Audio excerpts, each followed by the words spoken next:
The more prepared you are, the less fear you have. As you develop skills and an understanding of how to use the right equipment or resources you have access to, you gain an advantage, especially today when most men are weak and misinformed. You cannot control the world around you, only how you react. Welcome to the How to Prepare for Everything podcast. I'm your host, Rob Benson. Like the first podcast that I did with Jim Huntsman, I had a mic and I sounded like Alex Jones on there. So last night I went and picked up a new mic over at Best Buy. I didn't even order it online. I just wanted to make sure I had something a little bit better. So I think this one's going to be better. And for everyone tuning in, this is Mark. Mark, thanks so much for taking time to chat today. Absolutely. This is going to be good. Mark sold everything, purchased land in Idaho. He's creating an off-grid homestead. He's got experience, he's got advice, and we're lucky enough to ask some questions and learn about his journey. So many people want to opt out of this regressive, soul-sucking W-2 job, zero lot line neighborhood or apartment, the neighborhood HOA Karen industrial complex. They just want to live free, harvest by their own efforts, learn the land, develop respect for what is real, and opt out of corporate greed, government overreach, big brother looking over your shoulder, regulations, asking for permission to just live. And most of us just want to be left alone. So to start this whole thing, Mark, how did you do it? Tell us about life before this venture, what steps that you took to make this something that was a reality and not just an idea. Sure. So, I was up until 2017, I was a sort of a career-minded individual. I didn't go to I went to very little like college. I don't have any sort of a fancy degree. I lived all over the country, and when I moved back to my little hometown in Idaho, in 2007, I needed to get a good job, and I just happened to find that one of the premier global rifle scope optics manufacturer had set up shop in the little town of 3,500 people that I was born and raised in. So I started a journey working for them. It wound up being a decade-long fantastic opportunity in the precision shooting sports and precision shooting and tactical world. But it also sort of try to paint you a clear picture, but I sort of painted myself into a corner with a tremendously good salary based on not having a degree, just sort of worked my way up through the ranks of the company. Started with them when I was not when it was much smaller than it wound up being when I wound up leaving. I say all that to tell you that I found myself feeling trapped, that no real exit strategy to pursue my own ambitions, but I was making a better living than I would have ever imagined, just sort of out of happenstance and hard work, of course. But so in 2017, I just outright sent an resignation email. I could see cubicles on the way. The company was growing rapidly, and I just I've always been I've always been a free spirit, and I've always wanted to pursue my own creative ambitions, and my whole life has been a journey towards that. And so at that time in my life, I was I'm really into old Americana, vintage, American made, all sorts of things that were manufactured in our country, back in the 40s, 50s, and 60s. And at that time in my life, I was really passionate about, this might sound crazy, but vintage Airstream travel trailers. I don't even know if much of the audience would know what that is, but they're like sort of a silver aluminum Twinkie looking, camp trailer there's sort of a cult following around them, and that sort of nomadic living through RVs and exploring the country. Um, I started a business that I thought was going to be a restoration business, just myself, not a large scale operation, but just a restoration business, um, rescuing and purchasing and restoring and rehoming vintage like 40s, 50s, and 60s Airstream travel trailers. And Very cool. it was an amazing chapter of life. And what it actually turned out to be was more of a rescue. I give people the visual of American pickers all the time because honestly, I thought I was just going to be, turning wrenches and rebuilding these things. But you just let life sort of take the reins sometimes. And I was really fortunate in the fact that I could find them quite readily, out in the country on adventures. I've always, felt comfortable communicating with strangers and people in general. So I've always had a knack for being able to fairly purchase these things, when I came across them. And anyway, long story short, there is my restoration company turned into a rescue company where I would then haul, I would get the travel trailers highway safe, travel safe, and then I established a lot of large, successful restoration companies down in Southern California that were like itching for project trailers. They have a long list of clients that they're trying to build projects for and offer restorations to, but they didn't. I found they were lacking in the raw materials to be able to do that. So my restoration business turned into more of a traveling around the country. I had at the time I had a custom built 64 Ford short box pickup that I had built myself and kind of built it as a marketing vehicle. And I wound up building like a tiny camper in the back of the truck, self-contained.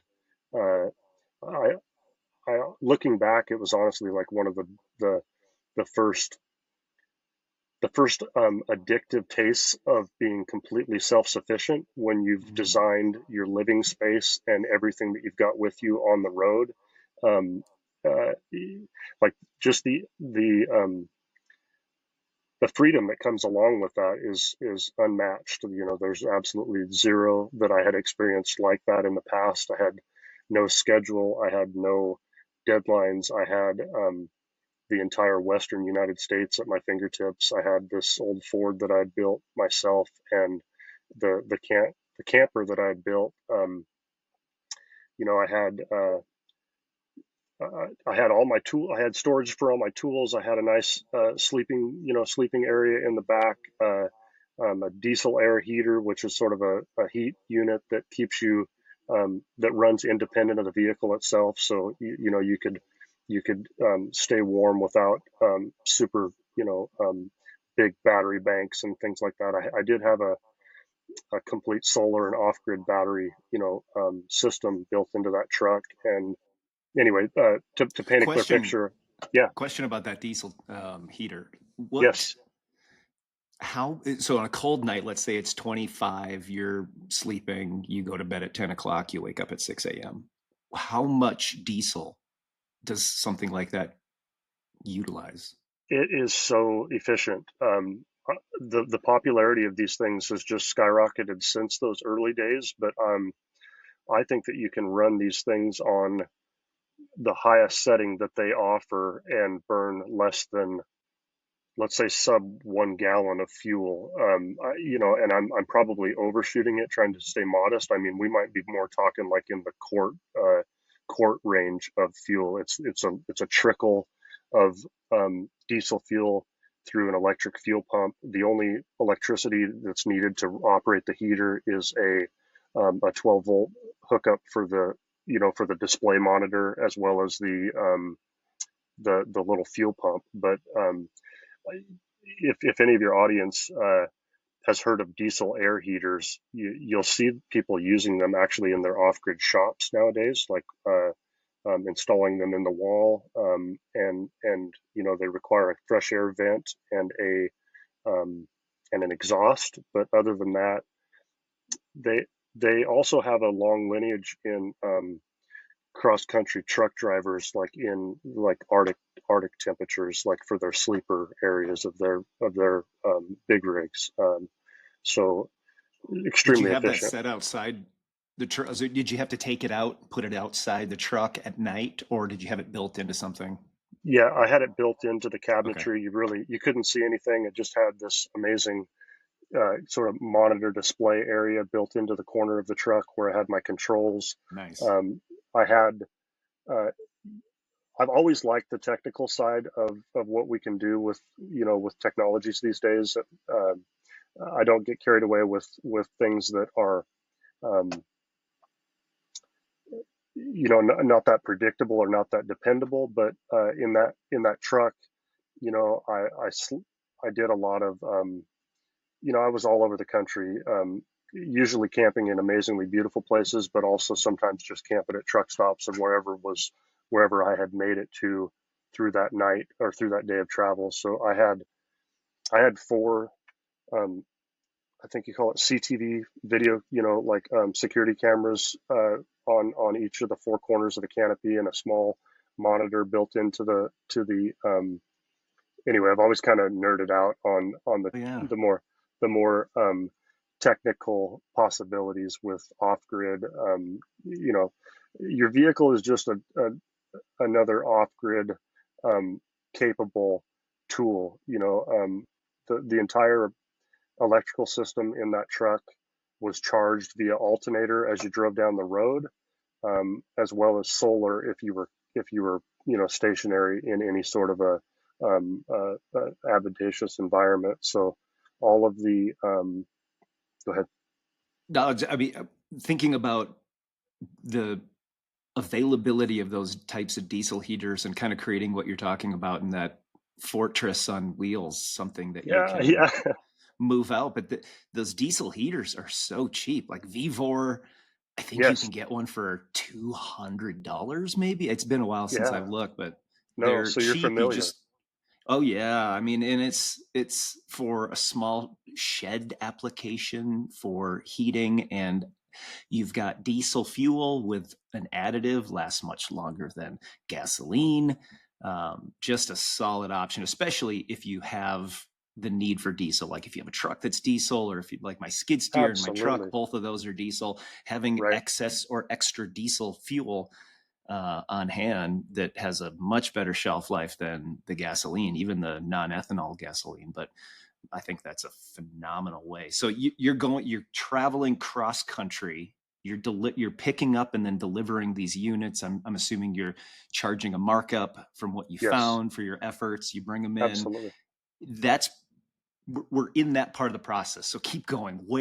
Yeah, How yeah. did you get to the point where you are in? And let me say this: what you're doing right now is so primal, it's so natural to who we are, and that's why so many people crave that lifestyle, but there's so much fear wrapped around it that I Right, can't, I don't know right. those skills. No one knew the skills when we were born. No. You just have to do it. So keep going. Let us know. Yeah, keep yeah, keep through that absolutely. process. I'm sorry. Yeah. So no, no, no. That's fantastic. So yeah, I that whole chapter turned into more of an excuse to travel the country and see all these off the beaten path, historic, incredible attractions. Living out under the stars, living with very little, um, other than what I'd built into that camper truck. Like not a lot of fancy anythings. Um, it was just a great chapter to teach me what I was capable of. I was always trying to challenge myself with the weather conditions, challenge myself with staying comfortable with a minimal amount of gear and expenditures. It really taught me a lot about your comfort zones that you can push the boundaries on and begin to. There's happiness on the backside of all of these fears. Like there's so much unscratched satisfaction on just on the other side of your hardest decisions.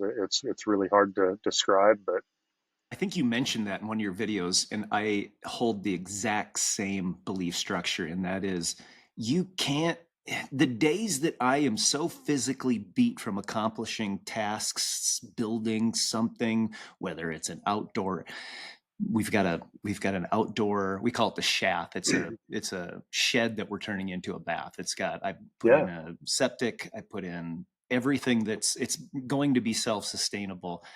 And it's frustrating when you don't know, like I don't, trying to even just do simple things like, okay, we're going to put some drywall up. Well, that's yeah, easy. That's the easiest thing. yeah, And then you do it and you're like, oh, this is awful. This is an art that you yeah, have.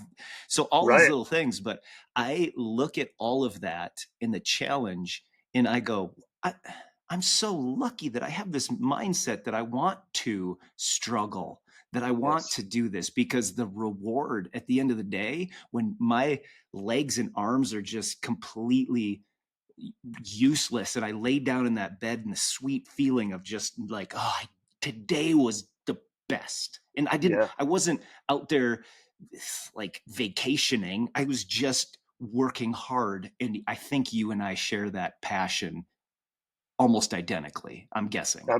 absolutely. No, it's true. It's something that I really didn't, I'll say this. I was really blessed with my childhood. I grew up in a tiny little Idaho mountain town.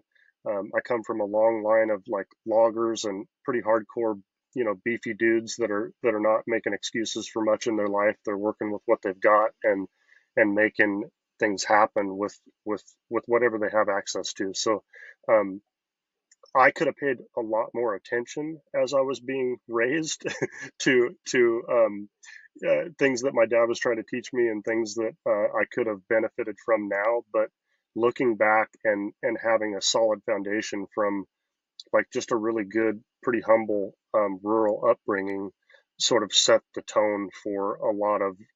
My dad is really no different. We if you I just was talking to him on the phone just yesterday, and he said we were we were talking about fixing the propane water heater on my Airstream travel trailer that I live in currently, and he was just talking about how he's always had the approach that I can't afford.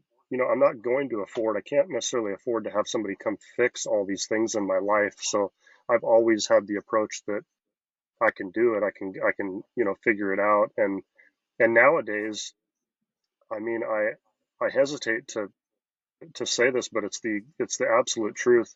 With with the internet and the availability of information that we have nowadays, if you've got passion and you've got intrigue and a will to survive, it's never been easier to learn things that you never dreamt that you're capable of. Mm-mm. Researching is part of my everyday life. Mm-hmm. I'll throw myself under the bus and say that watching a YouTube video on, drywall, like you mentioned, for example, seems completely doable. And then a 2-day project that I think in my head turns into a 2-week project, but that's just the way life goes. But the information is out there. The knowledge is free for the taking if you're willing to sort through the sort of nonsense that's on the internet just the same. Um, so it's never been easier for anybody that's scared and has, um, you know, scared of not being able to cope with the challenges that Mm-hmm. selling everything and starting to build out a rural property. Um, and at this point, I'm just sort of a glutton for punishment. I have zero interest in hiring anybody to do anything.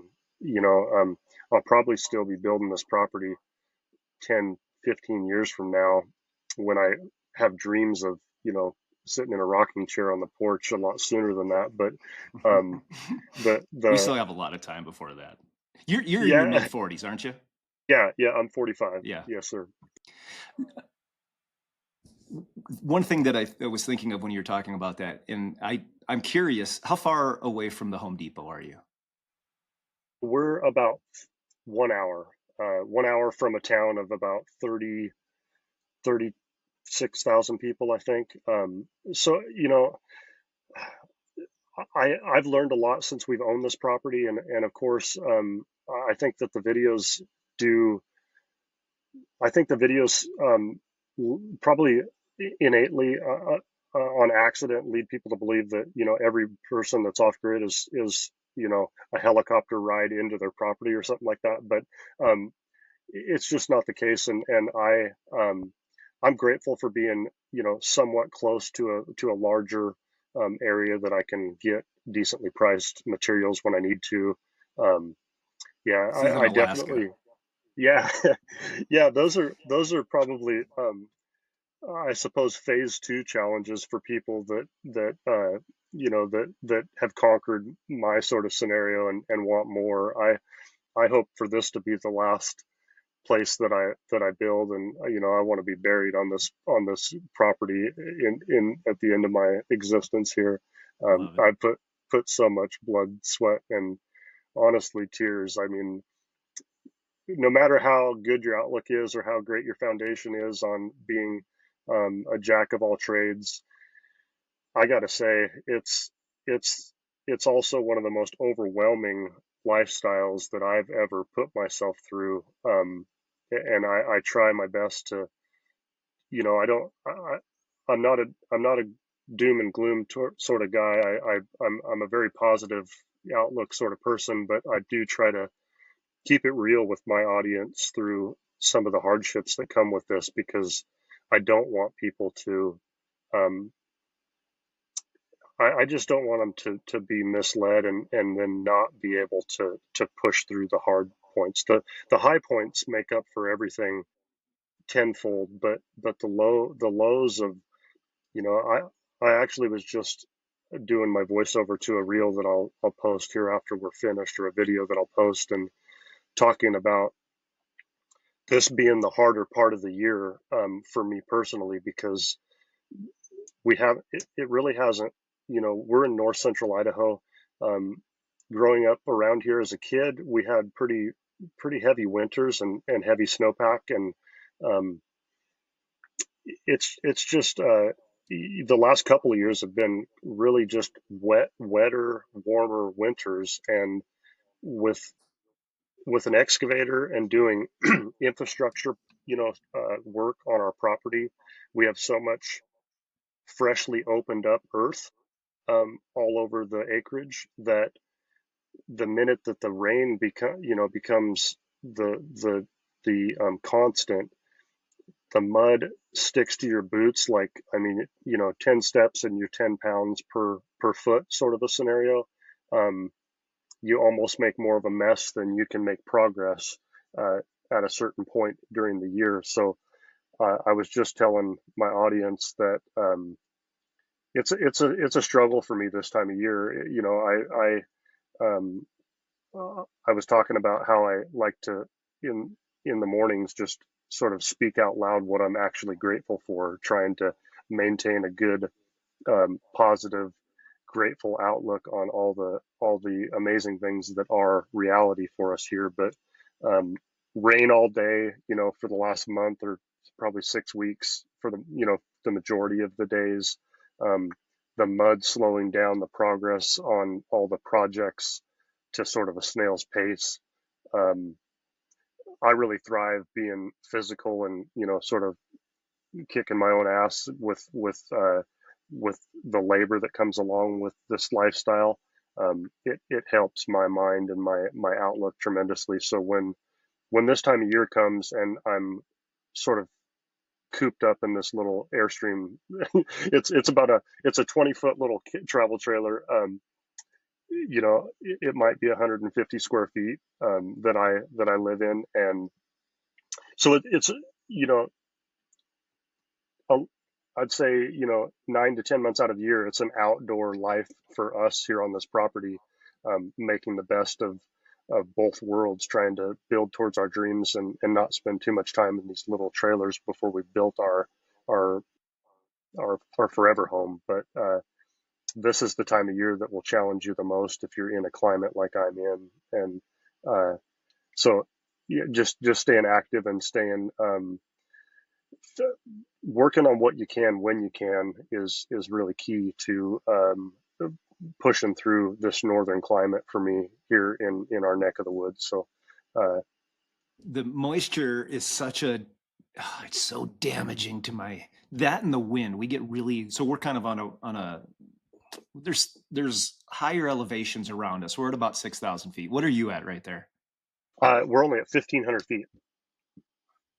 I get so screwed up when thinking that everyone's at a higher elevation Yeah, in the no. West. But yeah, Yeah, you're that we're central Idaho, northern central Idaho, and that's not as high as an elevation. But it sounds like you've got a lot of more moisture than we've got here in Colorado. And the moisture to me yeah, is just soul sucking. And then if there's a day where the winds are 35 to 50 sustained, I can't think. I'm outside yeah. working and my brain is like, you want to think, but you're not going to get it today. And it's No. so frustrating, but we don't have the mildew here. We don't have the Yeah, mold. We don't have the yeah, mud as much right. as, you know, we have it to an extent, you know, especially out where our cattle yard is, that will Right, get right. gooky and muddy. And cause you know, it's kind of nasty to begin with, but Sure, that sure. process of keeping everything dry when you don't have a permanent structure. I want to get Oh, back into I want to keep going with yeah, how you made this absolutely. transition, but this is a good spot to talk about. How do you keep your Man, equipment dry?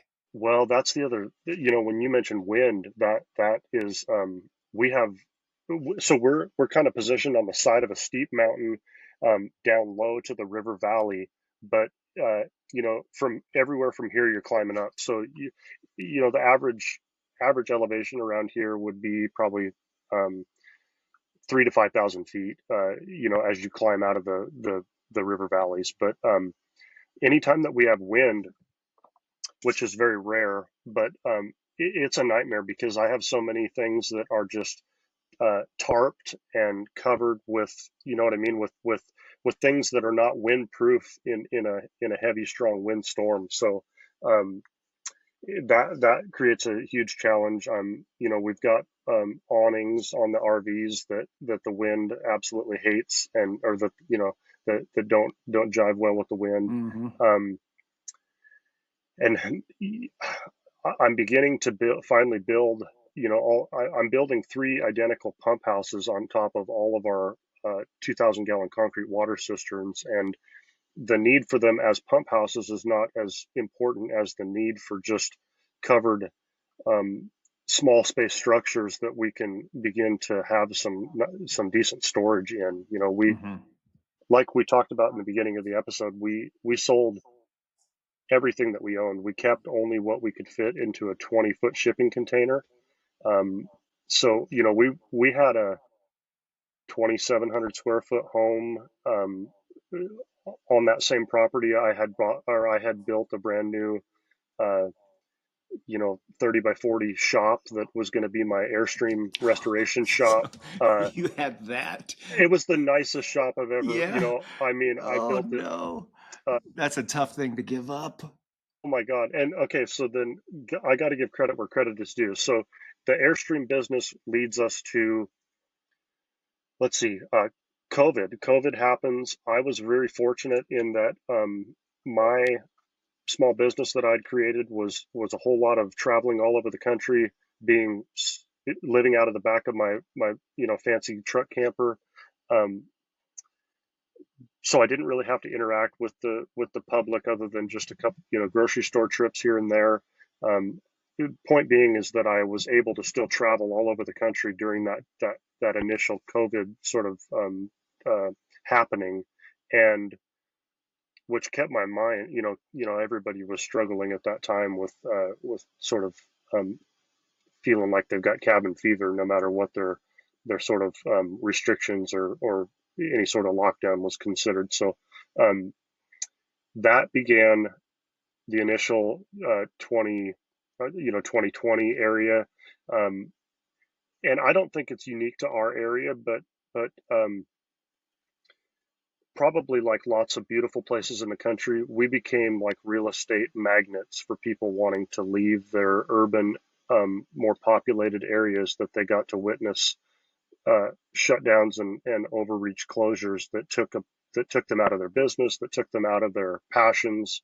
Um, Everybody at that time of our lifetime was looking for more self-guided control over their destiny. And so the real estate market here just went bonkers. It wasn't even my idea. I was finally getting my head wrapped around. I've got this brand new shop. We're pretty situated here in our residential area of our small Idaho town. Um, but my wife she said, look, like we could cash this place out and buy acreage. We could live like we've never, like we've always dreamed we wanted to, but never thought it was a possibility. And um, it honestly took a lot of digesting for me. I was sort of tunnel vision with the new shop and the new, the business, and trying to make a success out of all of that. And um, but the And if more, you're listening and you don't have a shop, or you haven't had a need to have a barn with your tools in it, with yeah, everything you need, you will not understand what a sacrifice this is. If you're used to it and you have that, to scrap that, knowing, okay, maybe one day that's going to come back and I'm going to have all of that. It's, I don't know what I would equate it to, but I feel it when you're talking about um, it, because I yeah, have the same thing. We built a, just a side note, yep, I've got a metal structure. yep, We did the concrete, the metal structure went up. I have an entire blog post of every single line item of what it cost, how it did it. And we did that, I believe it was in 2020. And when we built that, I had priced out doing it myself, because like you, I would yep, prefer to do it myself. The sure, sure, price of materials for wood and to do the roofing, to everything the way that it would be structured, was double the price of this very inexpensive, I think it's Eagle Carports is the name of the company that comes out and yep, builds this. yeah, And yeah, it's tube steel, and they put on the siding. And that's fantastic. we did that for, I think, the actual build of that, all of the steel and the installation, which again, I was like, was less than $15,000. But now, That's and then that, I've got the yeah, concrete floor. I've built up the inside to have a second floor. We've done all of that, but to have that structure come out. And the only problem was when they came out to install that, we had hurricane winds, and it was an oh awful man, nightmare. The guy came up to yeah, me, yeah, there sheet was a metal, bunch of English was definitely a second language. They were awesome. He yeah, came up yeah, to me, he's like, why do you live here? It's like, it's not always this windy. And he's yeah. like, this is the most miserable place that I've ever installed. I was Oh like, I'm sorry, no, bro. no, So they got a yeah, good tip. But having that, I just want anyone listening to understand, as far as people that build things and that enjoy utilization of tools, to lose that decision had to have been difficult. it was incredibly difficult. I mean, it, it, I still, I'm pretty good at just swallowing, sleeping happily in the bed that I've made for myself. But I'm constantly, uh, just the year-round accessibility to creative outlets, and being able to make progress and the positive effect that has on your mind. Um, the trade-off is immeasurable. I couldn't even tell you. Like I spent the first entire winter here on this property, um, cutting apart. I've always liked, like I told you in early, like old vintage Ford trucks, and I started a new four-wheel drive diesel vintage Ford truck project. Basically, when the winter happened, as I was locked out of working on the property, just due to the mud and um, yeah, just not being able to make progress on the property. So I'm literally building that. I've kind of had to set it aside for more priorities lately, but I was building that in the gravel, in the ice, and in the snow, on the ground, That's with character. 150-foot extension cord, running across the parking lot, just to From a be able to generator. yeah, well, okay, so yeah, in your introduction, I wanted to clarify that for any of your audience, and I stay really open with this, but when we bought the property, we had residential power pole on our property. So I we only have one location where we can access it, and our RVs are plugged into it for shore power. But as far as being completely off grid, I'm not. I what I came to the passion and the challenge part of it was basically we're building this place from the ground up. We had spring water and we had a power pole. Those are the two things that we had on this property when we moved here. And as I've come to every crossroad of modern amenities or necessities that you would need on developing your rural property, I have asked myself initially, okay, well, that's great, but how can I do an off-grid backup system to that uh, that system?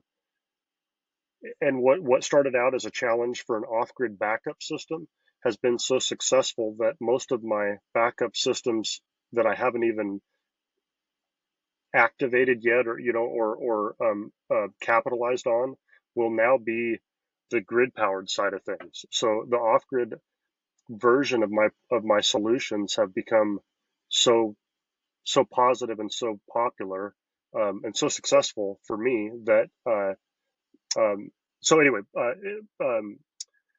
extension cord from the one power pole hookup that we have on our Okay. property. Yeah. Um, You haven't done any uh, sub panel we stuff have yet from that power uh, pole? no, well, we have, Okay. I don't know what we've got outlets built into the meter, the meter pole, but nothing distributed throughout the property. I've been burying conduit to electrify all sorts of areas of our property in time, but I'm also, the biggest thing that I want to make clear is that I'm building everything to run without any of it. And it might sound goofy to a lot of people, but what started out as just a challenge has become so successful that I'm fully bought into, like our water system. Our water system, for example, is Well, I want to get into the water system. yeah, yeah, Hold that thought for the water system, because that's yeah, yeah. probably going to be a bulk of our conversation. Here, I'm curious from there to what I'm experiencing here. Everything is rock. So I had to get a ditch witch. Like I had a buddy's excavator that was here for maybe like 2 years and it wouldn't do anything. I Right, was right. went through the hassle of trying to figure out, okay, I want to buy a brand new tractor for the things I need to get accomplished, but a tractor can't cut it here. I had to buy a skid steer. So I've got to buy a 10-year-old skid steer that's the price of a brand new tractor.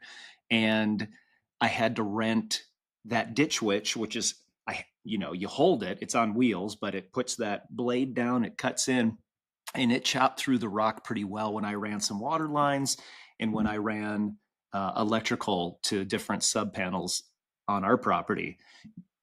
Do you have to deal with the rock there? And what equipment are Yes, you? What equipment do absolutely. you have right now? So I have the very first summer that we got out here, we thought, we were naive. We learned as we went. We rented a mini excavator from a local equipment rental, business. We rented it for 3 full months at one time.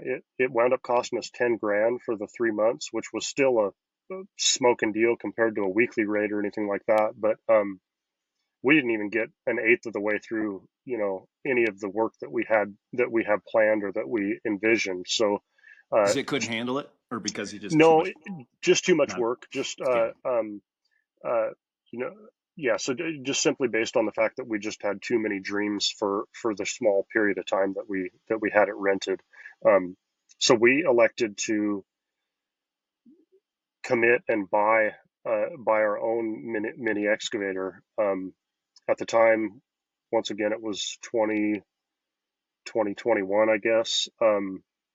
COVID stuff was still, like supply chain was still drastically affected. We went down and ordered it. And we bought it new, which was extremely expensive, but Mm-hmm. we just knew that we would forever have some sort of equipment. So when we're maybe at the point that we're done with the excavator, we'll probably wind up getting rid of it and getting a skid steer, which is much more um, sort of, can take the shape of a tractor. It can do Mm-hmm. it can do more general work than the excavator, which is so good at digging and So much recon. power. Oh yeah, yeah. So, So and to give folks an understanding, you buy a new lowish power, meaning not something that's capable, but not as commercially powerful. You're yes, going to be spending 60,000 easily, probably that's 80,000. So when you yep. find a new tractor that costs, there's a lot of off-brand tractors that are really high quality.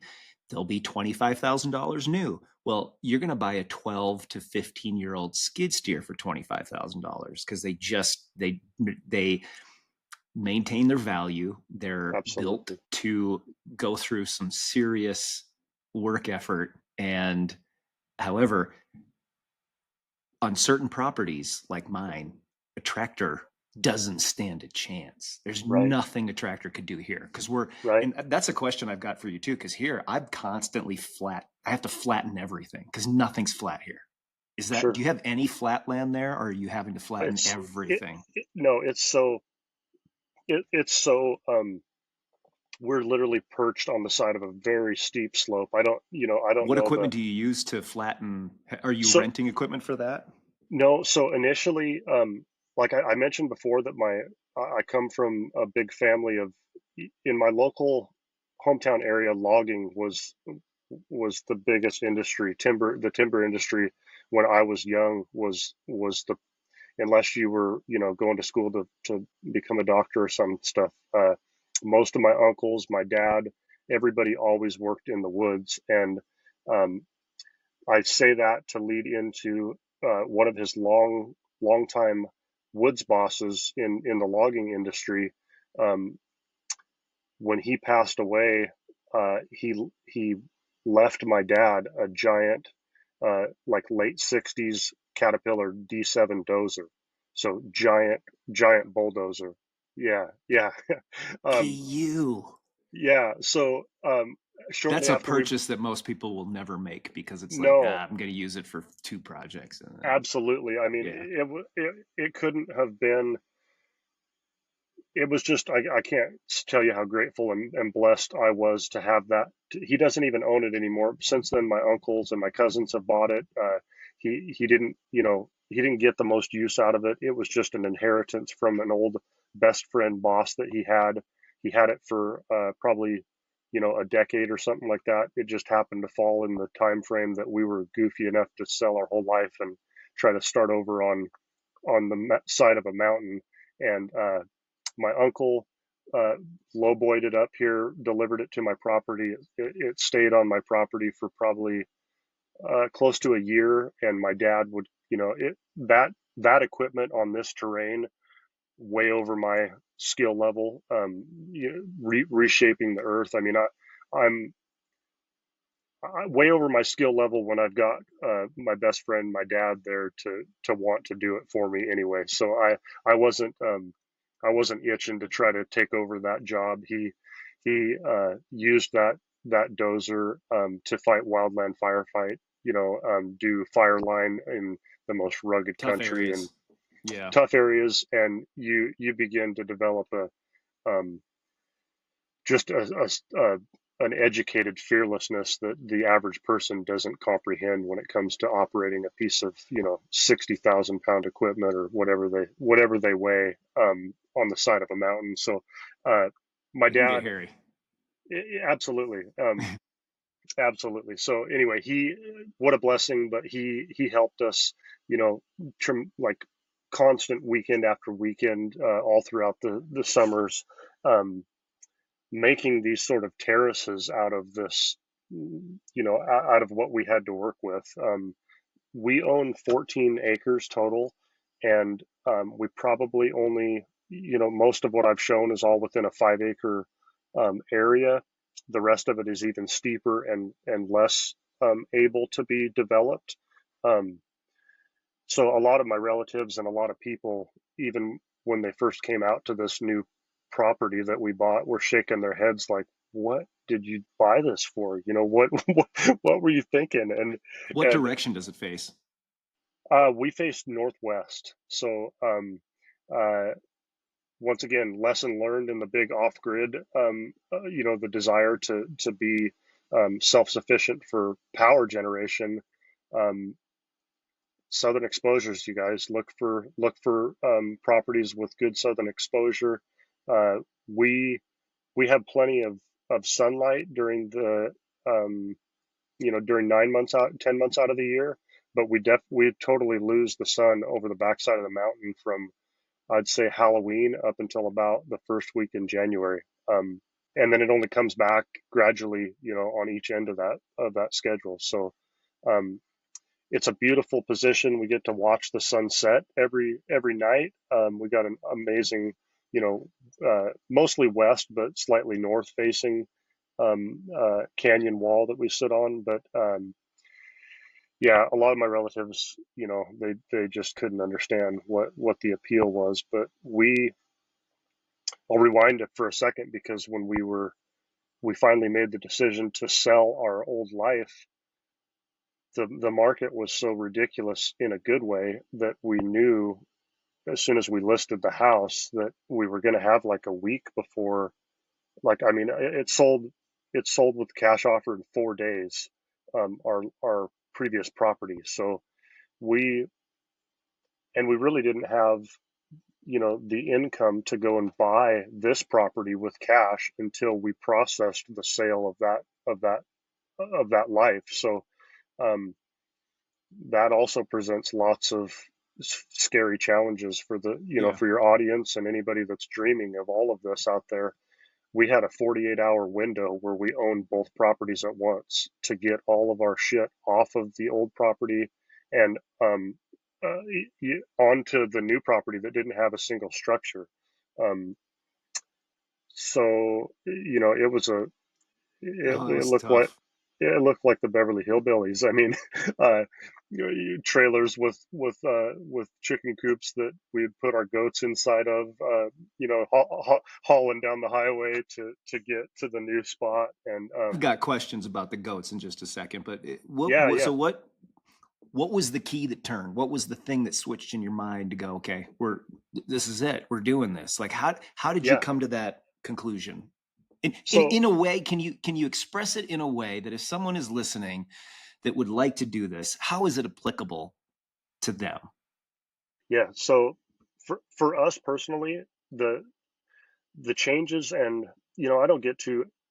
I'm definitely I'm definitely anti-government and anti-government overreach, but I don't get too wrapped up in that world and that identity. But what I watched happen through our local our local attractions just out in the middle of nature being shut down with an orange sign that said, closed, no access, you'll get ticketed if you. Um, we just saw a new version, a new level of exerted control that we had never witnessed before in our life. So, a big part of our desire uh, to get out of town and to get out away from people and to get more responsible for our own everything, no matter what that looks like, was the driving force behind us. So, in I have to throw this in because this was sort of a life-changing event. This happened in 2008. No, I'm sorry, 2018. Um, there was a time that my wife and we loved to travel the world, really. Like, we loved the sort of the backpack style exploring, other countries. We spent a lot of we would save up our month or 6 weeks of vacation every year, and we would spend um, time in Central America, exploring a new country. Um, so, not, I want to say world travel, but I don't want people to get the wrong impression like it was some extravagant, rich sort of thing. It was like, I love um, I love humans, man. I love culture. I love seeing how people. One of the things that I always appreciated by out of all the travels that we were doing at that stage of our life was the happiness on the kids that are living with almost nothing. I mean, like, you see kids out jumping in a mud puddle, laughing and smiling. It reminded me of my childhood compared to what we look at our kids doing these days. And I was always, I always had this sort of saying that I was trying to express my feelings to people. And I said, poverty brings like a really beautiful thing to the table. And, uh, once again, I hope that's not misinterpreted in a way that people can't understand. But we, so anyway, 2018, probably 20, just for about a 7 year period, that was our, that was our life. We would travel for the better portion of all the vacation that we could save up over the month or save up over the year. And but in 2018, we had a trip to Honduras planned, and in order to get to Honduras, we would always fly to Costa Rica, and then we would take a crazy chicken bus across the border and into Nicaragua, excuse me. So we flew to Costa Rica. We would travel from there because it was a cheap flight in comparison to traveling direct. And in 2018, there was a bunch of social unrest in Nicaragua and political unrest, and we held on to our plans for a long time, but we still had the tickets to Costa Rica. So we thought, well, we'll just, we've already paid for these tickets. We'll just make the best of what we can do in Costa Rica. It's not as remote it's a more developed country than we typically would spend that, amount of time in. But long story short, we rented a Toyota FJ Cruiser with a rooftop tent, all of the camping gear that you would have built into your overland truck here in the States. We had it for the entire 5 weeks that we were there in Costa Rica, completely self-guided. I mean, nobody helping us with any of our travels, sort of a vacation or sort of How a. much does something like that cost? That rental I want to down say there? it was yeah, man, it's been so long. I'll bet it was less than 2,000, but I don't know if it was more than, it may, I want to say about 1,600, but I honestly, I would hate to misguide somebody, but that's what I think that it was about, say $2,000 or less for that vehicle rental for the. And for reference, if you were to do that here in the United States, that would be 1 week. Yes, Maybe absolutely. not even a week, maybe 5 days. Absolutely. So, the point of telling you guys all that, even though it's a little bit off topic for our homestead journey, is that we got ambushed in the middle of the jungle by dudes in masks with sawed-off shotguns and machetes, and kidnapped for just a short period of time, and carjacked and hauled deeper into the jungle off of the path that we were traveling on, and into a scenario where we thought, like, we were both held at gunpoint on our knees, probably 40 feet from one another off of each corner of the vehicle, in an area of the jungle. There was nobody there to help us, while one of the dudes went through everything that we had in the vehicle. I say all that to tell you that we had come very close to thinking that our life flashed before our eyes in 2018. It took away a lot of the fears of, like, do what you can with this lifetime while you have it.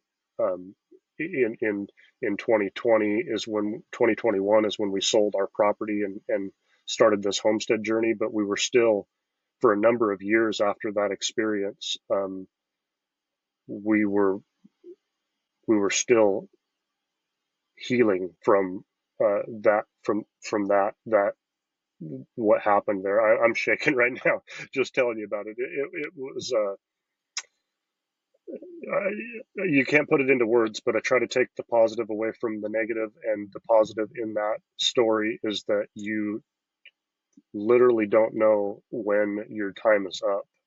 You don't know when the last day that you wake up and get to hug all your loved ones is going to be.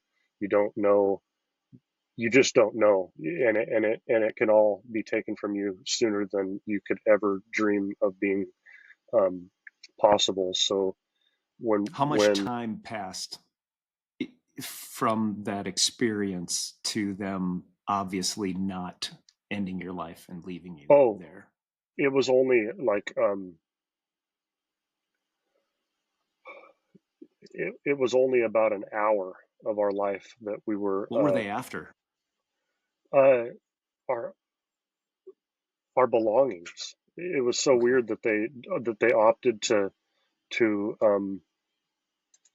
but as it developed, I didn't know what they were after. So the way that it happened is in rural Costa Rica, you a lot of the main travel routes cross rivers. You drive through the middle of a river. The road goes right through the middle of a river. Well, I was told by the four-wheel drive company, just check the river before you cross it. Sometimes the rains can make things deeper than you think.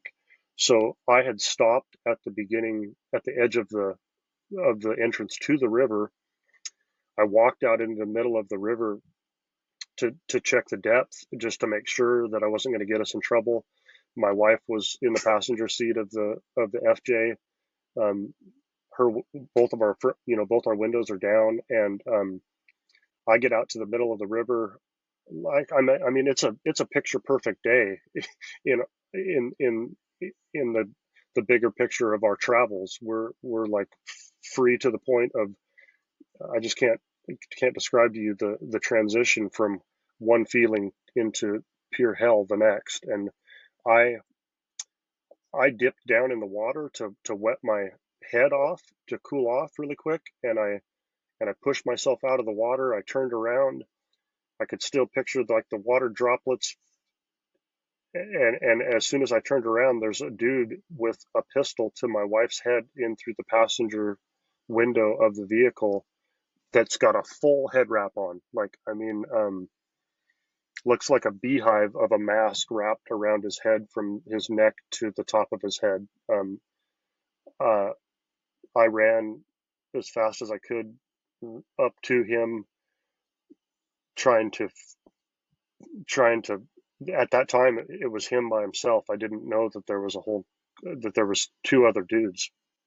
Um, as soon as I got to him and started yelling and trying to figure out what was happening, um, two other guys came out of the jungle on the driver's side of the vehicle, and um, uh, yeah, they opened the passenger door. They forced me basically onto the lap of my wife, and then the guy with the shotgun jumped on the rear bumper.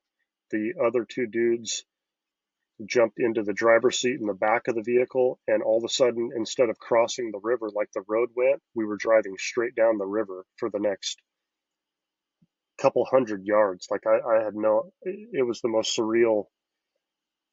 I've got the guy in the back has the revolver, and I'm not. At that time, I had worked in the tactical world and the firearms community for a decade. I was very. It was a passion of mine, so I was pretty weapons knowledgeable. And I thought, probably these guys don't even. These guys might be young. I can't see their faces. Maybe they're not good at this. I'm thinking I could probably take this revolver from this. Like, I'm gonna turn around, and this thing probably isn't even loaded. And as I look at the revolver, I can see solid tips in the wheel of the gun. Like, it was heart crushing. The whole thing was heart crushing. I I felt pretty. I hate to as powerless is the is a strong word, and I don't have a better way of describing what that feeling feels like when you don't know what's about to happen. You've got um and once there's people that have been through way worse in life. So like, I say all this, and then I think of a lot of the military friends that I've got and things that they've been through, and I think this is one instance in the middle of your life that was an hour long, but it changed us forever, and it totally um, it shaped the next chapter of our life. I haven't flown anywhere since. I don't really travel without protection, and I won't travel places that I can't go without legally protecting myself. So it changed my international travel overnight. I don't do that anymore. That was a big part of the of why it was so appealing that I got to explore the United States through the Airstream Restoration Rescue Company that I built, was because we have a lot of freedoms here that we take advantage or that we take for granted. That you just um, other countries are different, man, and Mhm. I don't know how to wrap that whole part of it up. I apologize for going off on a tangent, but that was a big part of what built this willingness and strength in both my wife and I to do things that we would have possibly been more afraid of, because we just realized overnight that you don't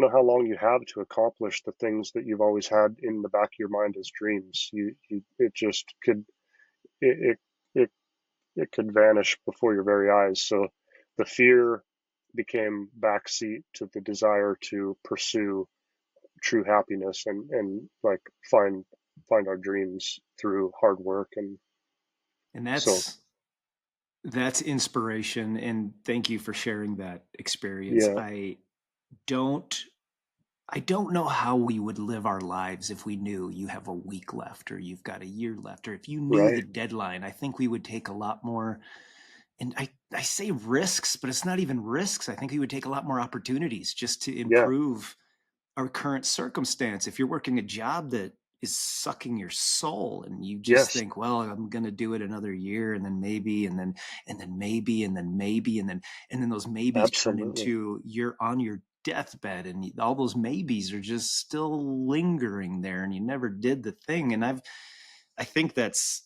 so good. That's such an incredible story. And I'm curious, after that transpired, it's you and her. What happened next? you're talking on site, where this Right. So happened. they just Okay, left. You're they just alive. They just yep, left. they left us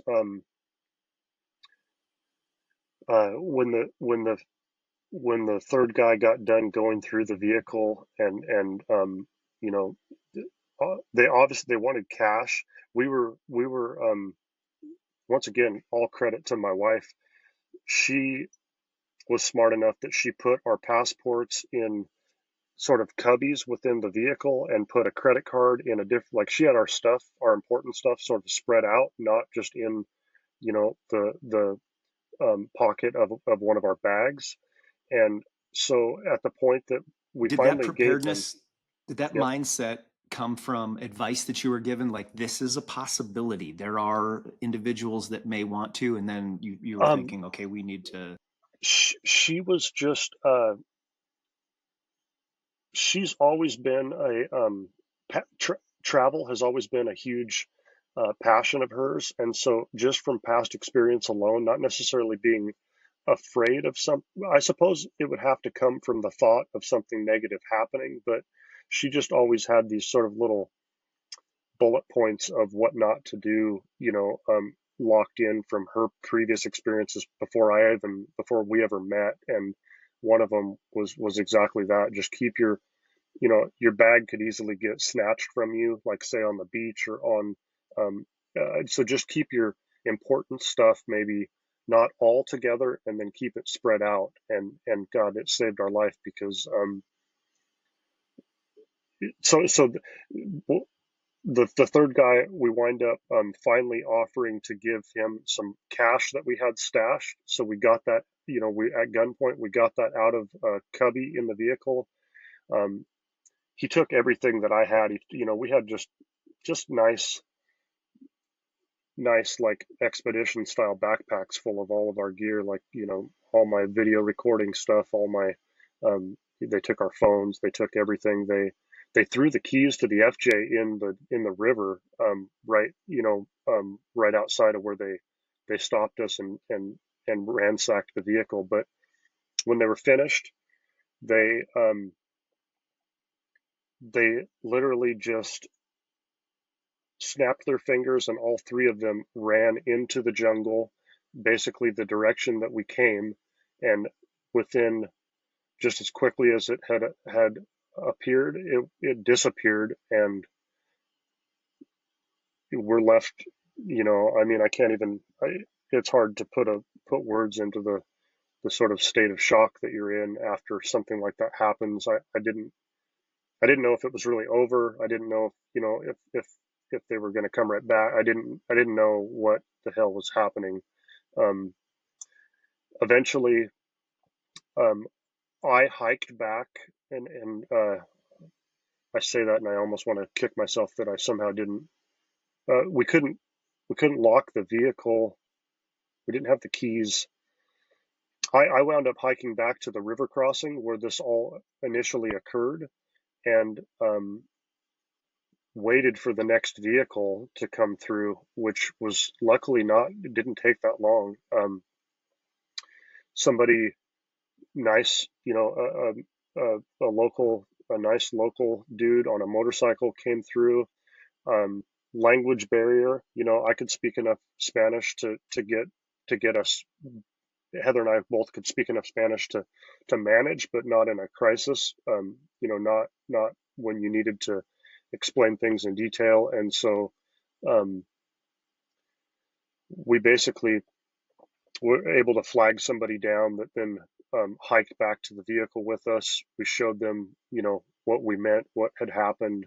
Um, Eventually, they called the local police. Um, the police finally, you know, we were there at the vehicle and at the site where this occurred for the next, I would bet, like 6 hours, while the local authorities came and sort of investigated it. We were so damaged at that point that we, you know, you hear all these things about authorities being in on scandal, and we didn't know who to trust. Like, I mean, we didn't know.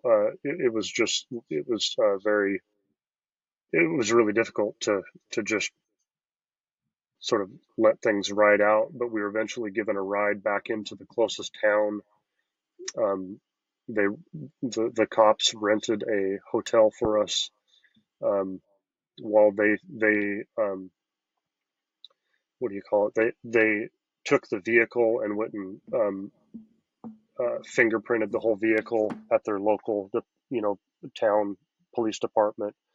We stayed the night in a hotel that night, and I think the day or a couple of days after that, they finally called us and said, "You can come get this vehicle." Um, and when we got in it, I'll never forget the visual, because the whole thing was like an evidence, like fingerprint dust on every single, like it was a walking, driving crime scene. So uh, we we contacted the rental company that we had rented the you know, the camper truck from, uh, the night that this happened, and told him what had happened. I think he wound up meeting us like a day later or 2 days later and traded the vehicle out for something that wasn't what this, you know, sort of scenario had taken place in, and just a bad reminder of what we just went through. He traded us for a different camper vehicle. Basically, from we only had a week left in our month-long journey through Costa Rica at that point, and we literally Googled the nicest all-inclusive jungle resort, which was completely not our style, that we could drive to, and we went and checked in. We didn't leave that property again until the day that we drove straight to the airport and flew back home. it was a nightmare, man. I don't want to. It's just it's a hard.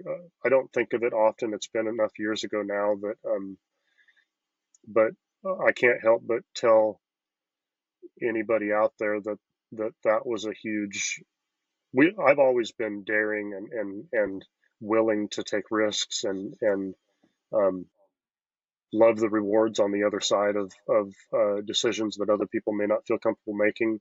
But that experience to the both of us was like once we finally got over the sort of damage that had come from it,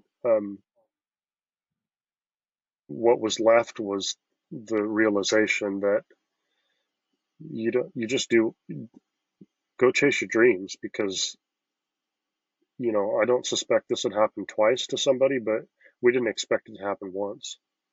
Wow.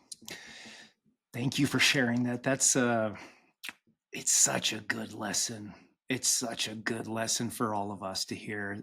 You've got a person with the experience that can teach other people that you don't have to go through that experience Yeah, that we went through to appreciate the choice that you've got. Life is short. Go do the thing that will make you happy. With that absolutely. in mind, Yeah, yeah, can you, I think this is my perspective of the yep, content that you create online. yeah.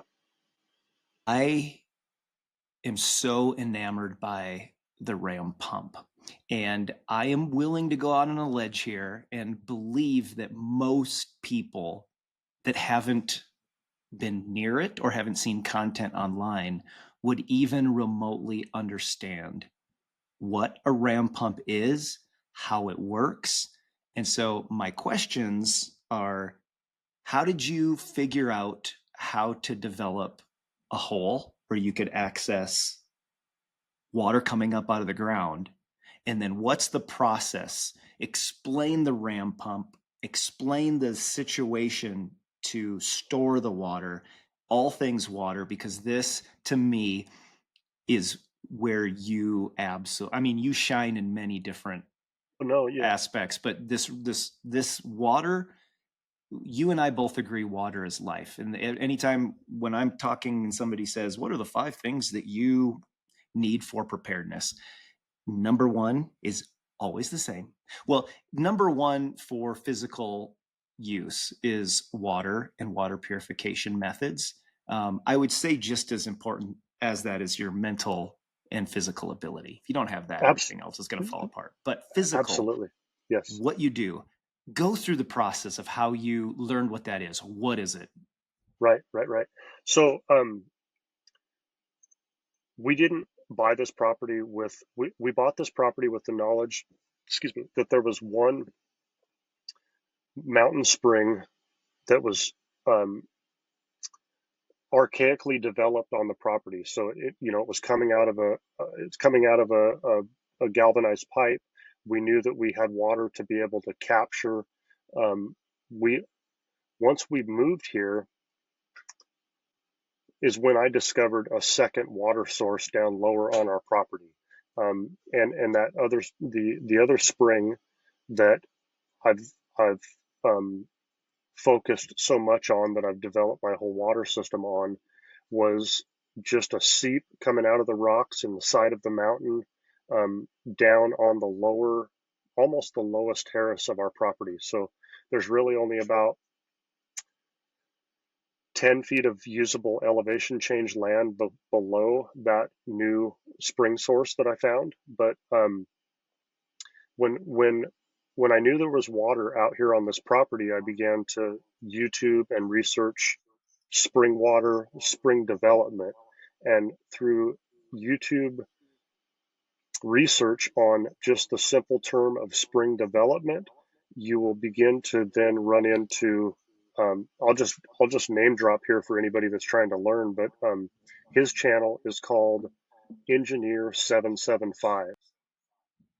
He has a huge um, he's got a pretty extensive video series on spring development, and with that, it sort of transitions into his passion for hydraulic ram pumps. And so one one topic led to the next for me in spring development, straight into what is this ram pump thing? I've never heard of this, never So you known. hadn't had experience with the ram pump prior to, okay. No, Nice, I even never, better.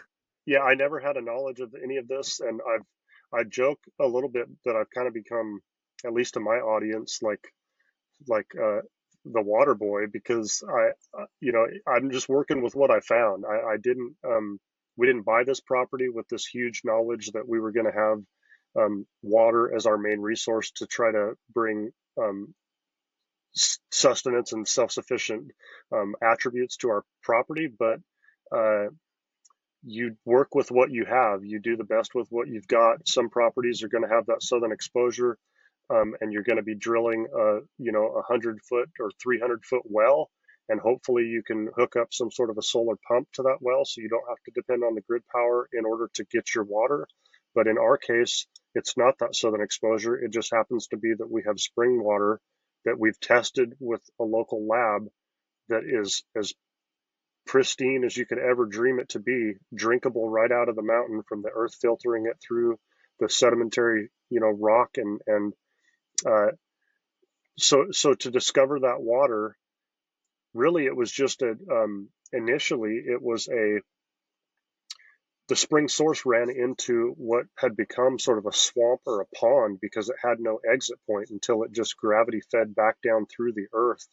And in order for us to develop this lower limited flat area on our mountainside property, I had to get rid of this water. Like, it was a huge swamp that was just gonna, was taking up probably 20% of the area that we had to work with down there. So, you know, um, a person like my dad who didn't know anything about off-grid water systems or ram pumps, he was like, let's just trench this thing out and put a culvert in here, and you'll have a path for this water to go underground and not cause you any grief. And I was saying, no way, man. I want to develop the spring and turn it into a water source, which is going to take a lot more time and energy, but and a lot more knowledge. But I began to learn through YouTube on what to do to capture the seep coming out of the side of the mountain. You basically create a dam and a head wall, um, and then from the face of that dam, then you've got water pipe coming out. So you've built up the level of the water with behind the dam that would just typically be running all over the ground, and now it's running through a pipe. And you use, we had natural clay pockets down in our land that we were able to seal that dam into the ground with. So you basically are sealing the water source into a small dam that then guides all of the water into a pipe, which then, uh, we buried all of this underground. But the once you have it piped, you can then sort of start taking measured readings of what it is you have to work with. And so once you've got all of the water that's coming out of the mountain now coming out of a 1-inch or 2-inch or whatever size pipe you've installed, you can now put a 5-gallon bucket on the downhill side of that pipe and then start to time how much water flow how long does it take to fill up this 5-gallon bucket, which will determine your gallons per minute of water flow that you've got, coming straight out of the earth. And in this case, our spring is about I would say on average, it really doesn't fluctuate a whole lot, whether it be the hottest 100 plus degree temperatures of August, or all the way um, to the heaviest of rainy seasons. But we deal with about 4 gallons per minute out of that water source, um, and a lot of people that probably have more experience with wells and the numbers of gallons per minute that people talk about when they're, oh, we hit water, we've got 35 gallons per minute or something like that. Uh, that's awesome, but when you're talking about a natural spring, your your gold isn't in necessarily the gallons per minute. It's in the fact that it never stops. It's constant all the time, and it just never stops. So once I measured it at 4 gallons per minute, I realized that that was enough to. Most of my research has shown that the minimal amount of water source flow that you need to operate a ram pump is about 2 gallons per minute.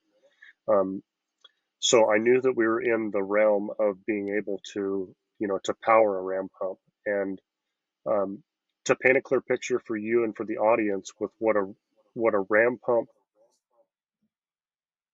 landscape looks like, it would be a scenario where your water source is constant and free flowing, and then you have elevation drop to the downstream side of that water source. So the more drop, the better, and the more volume of water, the better. And with those two things being more and more volume and elevation drop, you can operate a larger ram pump. So the diameter of the pump fittings that you're building and using can increase with the size and the amount of flow that you have. But you have to size your ram pump to the appropriately to the water source that you've got. But the most important visual that I like to try to explain to people is that you've got to have this water source that comes out constantly, and then you've got to have, let's say the water source is up here, you've got to have the ability to set up your pump down here, minimally, like, let's say three, also research related, but they say 3 feet is about the minimal amount of elevation drop that you need. So 2 gallons per minute and 3 feet of drop is kind of the low end scale of what is required to operate a ram pump. And in my case, we have 4 gallons per minute and we have endless, endless drop. So I was able to build my ram pump. I was able to cut a little path in and locate my ram pump about 16 feet below the water source. So, in a matter of very steep angle, about 45-degree slope to get to from the, so it just basically drops off the side of the mountain. And I was able to carve a little path into the side of the mountain down lower, which is where I eventually built what I've shown on my channel as the cinder block pump house that the ram pump is now permanently housed inside of. But water powers a ram pump. Okay, so the water flowing into the ram pump equates to what's called head pressure, and the head pressure that is flowing into the ram pump is what operates the 2 different check valves that are the only 2 mechanical pieces within the ram pump. A ram pump is made up of 2 check valves and a pressure tank, and the fittings outside of that are all, kind of luxuries. You don't have to have anything more than just the two check valves and a pressure tank. And I just couldn't believe it when I first discovered this sort of technology. I just about tipped over backwards. Like, what are you talking about? You can pump water without electricity or fuel. Like, I don't. It just didn't even. Yeah. And eventually, after studying it long enough, I thought, this is the coolest thing ever. But I can't. To describe to you the first time that I actually got my pump up and running, that I had built myself and then watched water beginning to come out of a delivery pipe, 60 feet up, 60 feet in elevation change up the So mountain. good. Oh my God, I just couldn't even, I couldn't, it's hard to put into words for people, but the main thing that I would educate people about is that it is a sort of a unique predicament of water flow and elevation change that needs to be present for you to be able to be a candidate for a ram pump install or a ram pump powered system. A lot of people have, a river or a stream that flows through their property, but it might be very gradual pretty flat land. So really, the only elevation change you're dealing with is what the stream has eroded over the years. To be flowing downhill at the slightest angle. So there's a lot of systems that I've come across through my research that takes, you might have to pipe the water hundreds of feet from where you're gathering it in order to achieve that six or so feet of elevation change to get to your ram pump. But in our case, once again, very steep mountainside. I just, I've always just, I have to take it back to working with what I've got, but through information online and through my passion for not relying on grid power and the possibilities of the unknown, like we just talked about for quite some time. I I got really obsessed with this technology, and most of the ram pump operated systems that you'll find online are all seasonal. You'll see somebody's put a pump right in the middle of the creek, and they're using it to provide water to the to the. Let me back up a second. A lot of people see some of the content and say, well, why would you have a ram pump? You've got gravity flow from your spring into a water holding tank.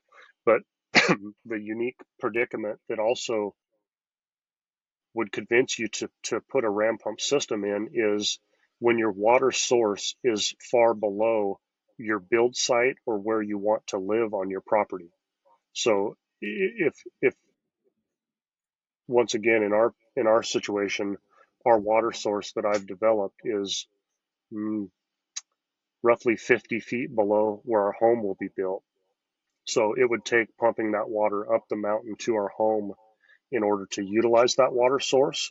So what the ram pump is doing is taking that water and pumping it 100 feet up the mountain, which is then 50 feet above our home site, and dumping it into a 2,000 gallon buried concrete water cistern that then is the feed tank for an entire farm distribution water system. From that 2,000 gallon holding tank at the top of our property. This is what I've been working on for the last couple of years, is all of these spider web legs of water distribution throughout all of our garden areas, our farm areas, all throughout our property. So that tank is where the ram pump pumps the water to, and then the gravity pressure that tank has because of where it sits on the mountain then provides gravity pressure to everything below it, and most of our life exists below it. So we're using an off-grid water pump to capture and pump water that's far below a usable area on our property to move it up above most of what we use on our property, and then gravity feed back down the mountain to all of the areas of the property that we're trying to develop. How far from a lower elevation to a higher elevation, what's the mathematics behind that? Or how far have you found that you said 100 feet, but if you wanted to go 200 feet, 300, is there a point Yeah. where it's just not capable? That I don't believe so. But I believe that it's going to take a larger water source and a larger water pump. The pressure. Um, Well, with in that my in mind, talk about the Yeah. pressurized tank. How does that, what's the function of the pressurized tank? And So could you do that with just some PVC and closing it up and pumping air, or do you need a specific piece of no, equipment? yeah, the most rudimentary version of the pressure tank on the ram pump is just simply like a 3-inch diameter PVC tube with caps on each end and a fitting on the other.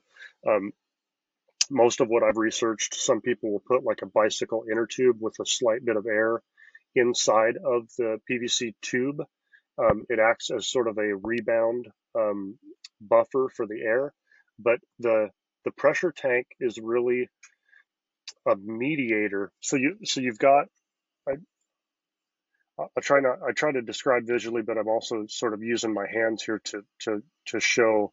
Um, but you've got pressure coming into the ram pump via the free flowing water that's feeding it. And then eventually, as the ram pump has begun to pump water up the mountain, you've got back pressure of all the water in the line that is being pumped up the mountain, both coming into the ram pump from each side, right? So you've got Is that pressure. what's causing the almost like a methodical beat, like a beat? Yes, Dip, yes. dip, And dip. and the pressure tank acts as a buffer or a mediator between the between the two when they pressure spike. So the pressure tank is necessary, but it's not like some people misinterpret the pressure tank to be providing pressurized water into the system, but it's actually just a neutral zone that will help the ram pump from not blowing itself apart as it cycles. It acts as a neutral zone for that pressure, for that water hammer to take effect, and for the check valves to continue to cycle.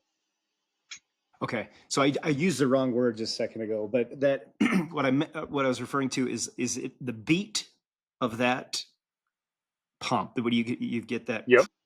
Yes. Is that consistently the same, or does it change depending on pressure? Will it speed up, or is a ram pump in India working the same as a ram pump at 6,000 feet elevation in Colorado versus 1,500 feet in, is it a constant? Could Yeah. you like set a So watch to it, or does it change because of circumstance? it changes. It changes due to mechanical things. So the first check Size of a valve, pipe? size of the pipe, and the size of the check valve. So in a check valve, there's a door, like either a flapper door or a movable seal that is going to open and close. And as it opens, it allows water to spray out the top of the ram pump. You've probably seen that if you've seen any videos of a ram pump in operation. There'll be expelled water shooting out of the top of the first check valve. Um, the check valve configuration can be different, but the the weight of the sealing ability of the check valve is what sort of sets the pace of the ram pump. If you had a very lightweight flapper door on your check valve, then it's going to take less water to close that, which would then increase the drum beat, so to speak. Um, you can some more custom ram pumps are built so that you can add weights to the top of that check valve, which slow down the raising and the sealing of it. So then it's more like a water fountain effect, like a slower, um, less aggressive drum beat, but the water sprays out for much longer of a time in between beats. Uh, but it's really has to do with, but once again, you can only work with what you've got. So I've experimented with a lot of different waste valves, they call them, or impetus valves is the valve that sprays the water out of the top of the ram pump, thinking I was going to get more flow up the mountain. But what, in my case, because I'm only working with 4 gallons a minute to begin with, what winds up happening is that the pump is now eating more water than what your source has a constant flow for. So you have to scale it in a way that it never runs out of water and it never bobbles, because as soon as it gets air into the line that provides the pump with water, it will stop the cycling and lock up. So you then Has have that to go happened to down. you? Absolutely, yeah, Yeah. through all the learning curve and all the experimentation. Um, I'm always trying to get, even though we don't use all the water we have, I'm always trying to get more water. Just as a, I just, I challenge myself constantly, and I'm always trying to. I messed around with different style waste valves constantly, trying to think I can make this better and better and better. And eventually, what I found was that um, as I was using a more heavyweight waste valve, it was also it was eating more water. It would pump more water, but it was eating more water, and you have to operate within the source volume of what your constant flow is, because as soon as the ram pump outruns the water source, then it It'll stops shut off indefinitely basically. cycling. And Yeah. and if it doesn't, go ahead. If Go it ahead. doesn't If run it out of, doesn't, yeah, if it doesn't run out of water, and it's an exceptionally built pump, I get messages from all over the world about ram pumps at this point of my journey. It's really awesome to have that's become cool. such a, I don't even consider myself an expert, but definitely a very experienced person, playing with this technology and making good use of it. But I hear of stories from farms where these pumps have been running for, I mean,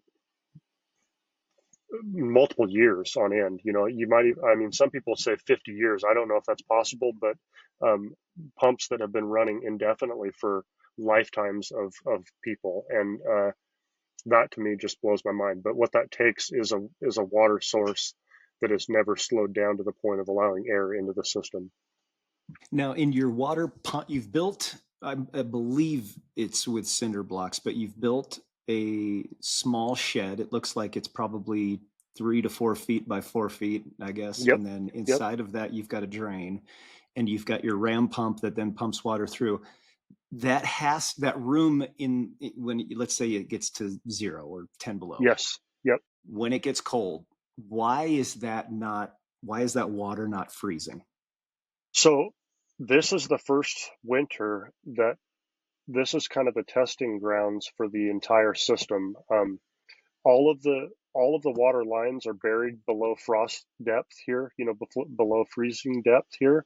But the one, the purpose for that pump, that cinder block structure, was to keep the pump running through the icy cold winter months. And it's still, it's not, it's going right now. We've had some mid 20 degree, frozen nights here on the property, but we have yet to hit a spell of frozen weather where it's sub freezing temps for 2 to 3 weeks at a time, or however, um, um, how it actually does get eventually. So um, somewhat unproven, but the reason so far that it's been successful is the water coming out of the mountain is a constant 54 degrees. Like, it's basically the core temperature of the earth from, if you measured down, I don't know how deep you could go before you feel a change, but that's roughly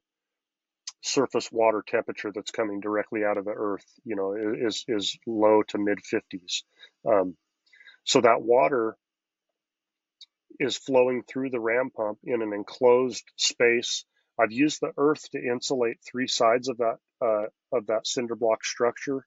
Um, Pretty tall. I'm gonna bury it even deeper yet, but so far it's about 4 feet worth of earth surrounding the two sides and the back wall of that. So there's only access to the front of it at ground level. Um, I insulated the roof, over insulated the roof structure, and the 54-degree water that's flowing into the ram pump constantly, it takes such a differential of cold in order to like freeze constant 54-degree water. If it was sitting outside, you get ice buildup. You're still going to have a little bit of water flow, but ice begins to build. It adds to itself. No different than when you walk through a frozen creek, you get all this sort of ice sculpture stuff happening around and on top of the free flowing water.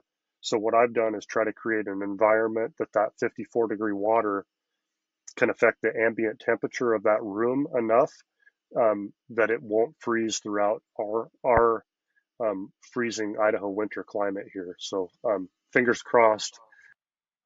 I'm all excited. the work all the work and all of the thought into this, I'm hoping that I'm sure that there's other systems out there, but I've not seen anything online, a 12-month, 4-season ram pump system that has an enclosed pump house that the ram pump sits in, that then provides off-grid water and off-grid water sustainability throughout freezing Idaho winters. So that was the challenge, and that's what I set out to do.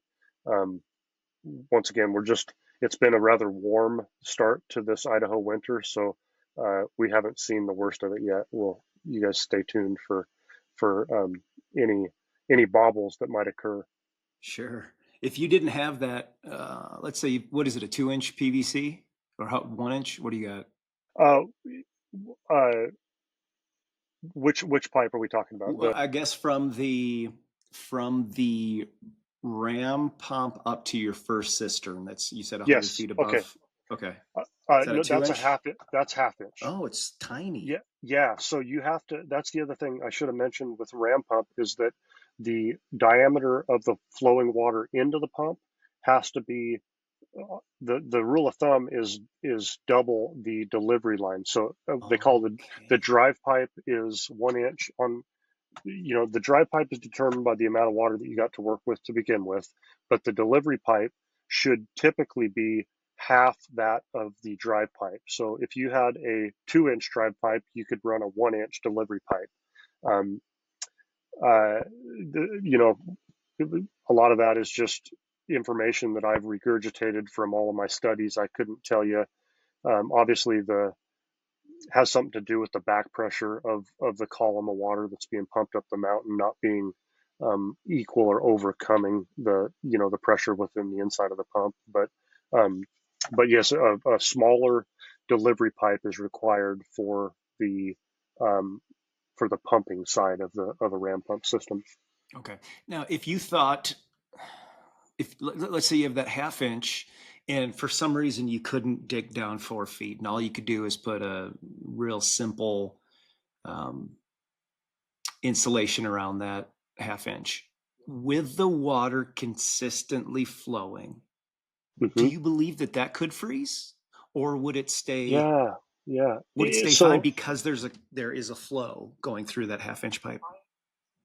kind of, I think I underestimate the ability for the small movement of water to eliminate the thought that it would freeze, but I just don't know that for a fact. I kind of Experience will have to teach you that. yeah, yeah. In my case, it's 4 feet underground. Our freeze depth here isn't like North Dakota or something where you got to be 6 to 7 or some crazy amount of depth. Ours is about 3 to 4 feet is what's required in order to be below your worst frost depth. Um, uh, yeah, so I honestly I just don't know, but once again I think I underestimate the ability for moving water, even if it's a slight bit moving, to withstand freezing temps and remain unfrozen. So um, Yep. I've not the tested it yet, but there's something called something miser. You okay, put it at the end of your, like if you have a stock tank, you put your hose on there and you can yes, run the hose just above the ground. You tie this little thing on, you clip it to your stock yeah, tank, yep, and it just drips. It just yes, drips water and yeah, it doesn't freeze. And again, absolutely, like you, I've not tried it because I don't want to have to re-dig. yeah, I've, yeah, I've yeah, I've had to do that a couple of times here with some of the PVC I put in, which was too low, but I kind of hold off later, or I turn it back on earlier with the hydrants. So a hydrant, yes, for folks that live in the South, we have to utilize a hydrant, which drops you typically will go 3 to 4 feet down and you've got this long pole, and then you've got a little pole that comes up out of the ground, same pole, yep, yep, same pipe, I should say. And then at the bottom is where it drains, so that you turn the hydrant on or off. On will your water will flow, and then off, then the water will drain down that pipe, and you've got gravel underneath that pipe, and in the ground it just lets that water go, so you don't have to worry about anything freezing. But the thought of doing that, and I've installed a few of those on our property, but the thought of doing that and then having it drip and open, the consequence would be pretty astronomical. And so testing yeah. it, and so anybody that's listening is like, why don't you just try it? It's like, It's yeah, it's so but much work and and if locating it goes incorrect. wrong, there's a lot of digging and a lot of Yeah, redoing. And I've yeah. had to do that twice already, and I didn't like it. No, it's you put so much work into it and you do the best you can to protect everything. You have to bury all this stuff, way beyond your uh, it's just very challenging mentally because initially we got the majority of the water system dug and the water distribution system dug and reburied, but we hadn't yet filled any of that buried line with water on from the gravity system coming back down the mountain. So actually just this last spring in, I want to say like maybe uh, April or May is when we turned the system on for the first time and actually had water coming out of our spigots. We've got 16 frost-free spigots throughout the property, on different legs of either the garden or the pasture area that will be, fencing further down the road, the barn area for the goats. Just so much work that you've since buried underground and hope that you didn't pinch a line or poke a hole or do any of that kind of stuff. And it's such a uh, it's just a lot of work. So I understand where you're coming from when you say you don't want to test. Yeah. It's hard to test the You possibilities. just, yeah, after it's in the ground, if you've got one connection where you didn't do it quite right, but you've got one, and I want to move on to a different question or different concept here because the ram pump is so interesting, and I appreciate you going over that. But Yeah. you, in one of your videos, went from PVC to some other material, and why was that? What was that material? So You had a, you know what I'm talking about? yeah, black poly Okay. pipe is the bulk of what I've used in almost all of my system. And part of it was So just for not those knowing. that don't know, black poly pipe is usually round and it comes in 100, 200-foot sections. Is that what you're Yes. referring to? And then Yeah. you roll that down. So it's a lot less, you don't have to do like T angles or, different, you can just, I mean, like an elbow, you can just run it underground. But okay. So you use that in majority, but there was some metal pipe that you were using as well from the PVC, weren't you? Yes. Let's see. So the only metal that I've got in the system, and this was based on research again, is that the drive pipe on the ram pump that goes underground to feed the ram pump is a steel pipe. That and that has to do with the performance of the pump. The less I operated the ram pump with PVC pipe for a long time, but the flex, it sends a shock wave up the pipe, and any Because of the constant motion, the constant yes, pumping. Okay. and any flex and Oh, bounce in the drive pipe will rob the pumping, just microscopically rob the percentage of energy that it's got to pump water up the hill. So I learned through my research that the stiffer the drive pipe that feeds the ram pump that comes down the steep slope from your water source is, the more energy that you get I would actually have moving. never considered that. It's crazy though, because it would really bounce the PVC. It sends this Sure. crazy shock wave. But after Um, you buried it, would that still be the case if you buried it? uh, it would be a lot less for sure. I just Okay. didn't. I had learned that, and I thought, I'm just trying to,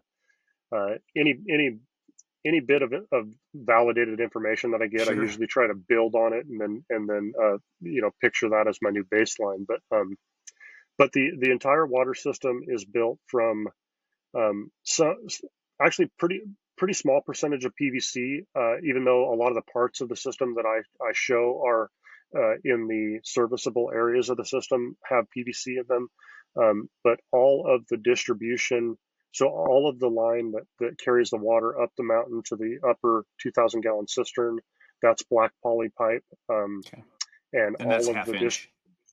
that's half inch. Going. and Yeah. and then all of the distribution, the underground distribution that comes out in the form of frost-free spigots. That's all 1 inch and a quarter or 1 inch diameter, um, black poly line with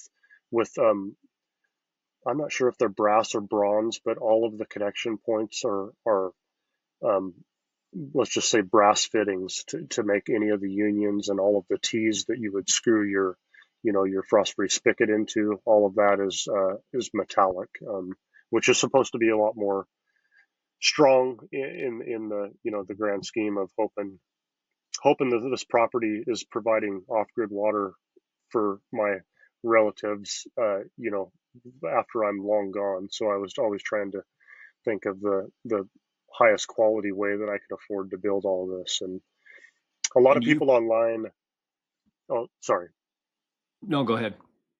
I was just going to comment on a lot of people online are quick to say, you should build the whole system out of copper. You should have built why are you using PVC? Why plastic? And I just have to say to the general population out there that we're talking thousands of feet of underground buried line. Um, I'm not a rich man. I do I absolutely, I don't even know anybody that's got an underground buried copper system anywhere I on don't earth. either. So people always have the ability to nitpick from the other side of their cell phone as to why you didn't make it more green or whatever. But the Yeah. realities of actually building a farm and distributing water require, uh, PEX, black poly, or PVC, one of the three.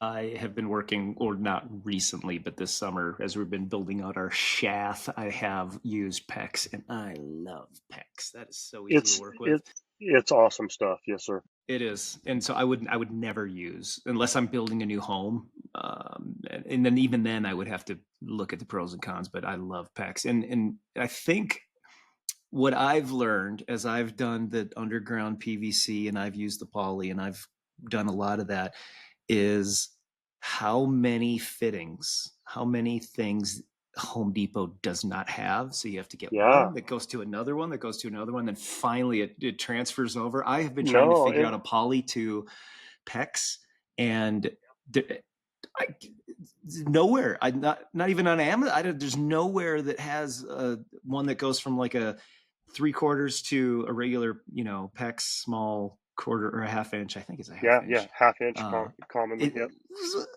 this is connecting one thing to another. So if you're going from like steel to PVC to poly, or if you're going to be doing PEX or anything like that, I Yeah. don't think if you've not done it before, if you've not done anything like that before, you Yes. do not realize how many other pieces, and you're like, there's got to be a piece that goes from the. No, there's not. You got to Yeah. go from here to here to here. It is so annoying. It's the Some of those worst. times, those fittings are. I mean, I want to say $6 to $11 a piece for the Like a shark unions. bite or different. Yeah, I mean, it just depends. Yeah, it depends on. But all these brass tees and brass, and then I'm lucky. I think I'm lucky. Time will tell. But I was able to sort of be mentored by a local rural water system guy that um, does most people's systems for them. But in my case, he was just willing to let me buy all of the parts from him and answered any questions that I had along the way of the journey of creating my own water system.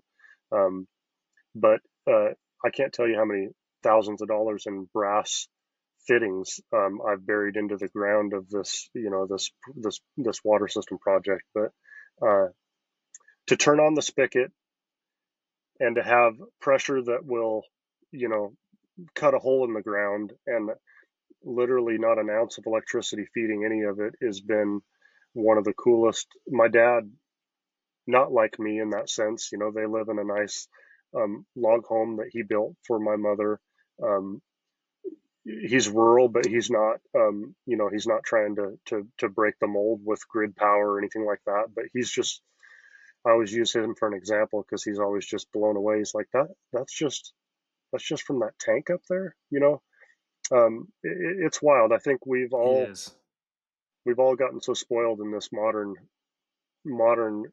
cushy life that we think that we can only survive with what the standard of building sort of looks like in residential building arenas. And Well, ninety we percent of the world is living off of gravity feed from a water tank that sits on top of the roof, of their home, and only has 4 feet of gravity pressure down to their living space. it's It's a lot wild. simpler than we give it credit for. Well, and we all, I mean, most of us, and I'm going to guess anybody that's going to listen to this, the modern conveniences and all of the things that we have, we tend to look at other societies before us and go, oh, we're so much more advanced than they are.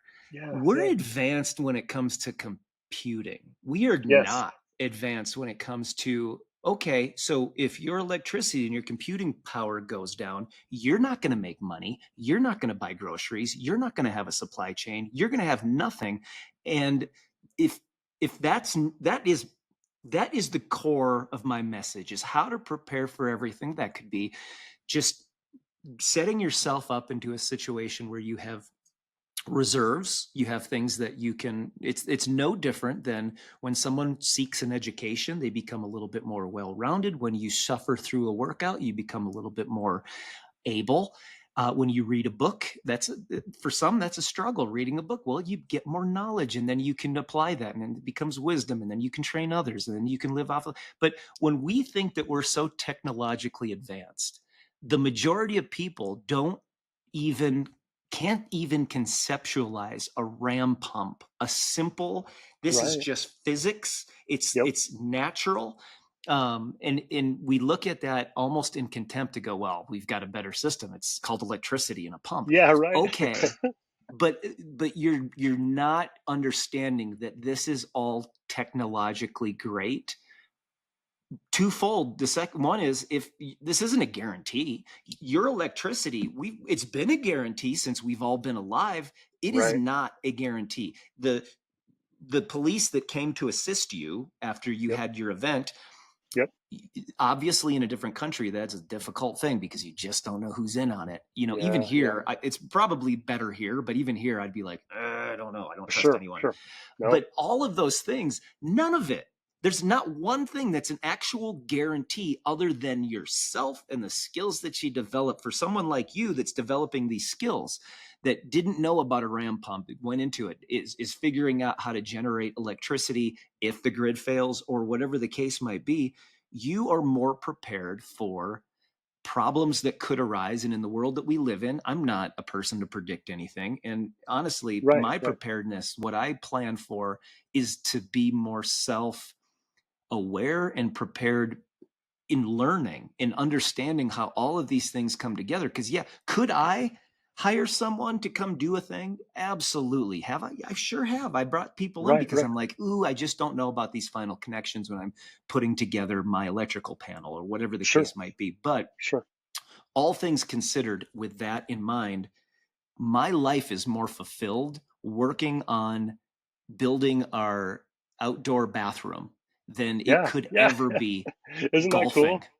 Yeah. There's nothing, it is the greatest feeling. It is the accomplishment that I hold most dear, that in addition to my children. But with all of that, you have done two really interesting things that I've not yet done. I've got I've got an electric sauna, and I'm a big proponent of sauna. I love sauna. Absolutely. Yeah. You have built one into the side of the hill with raw Yes. materials almost. I mean, you've Yeah. used non-conventional things to build a sauna.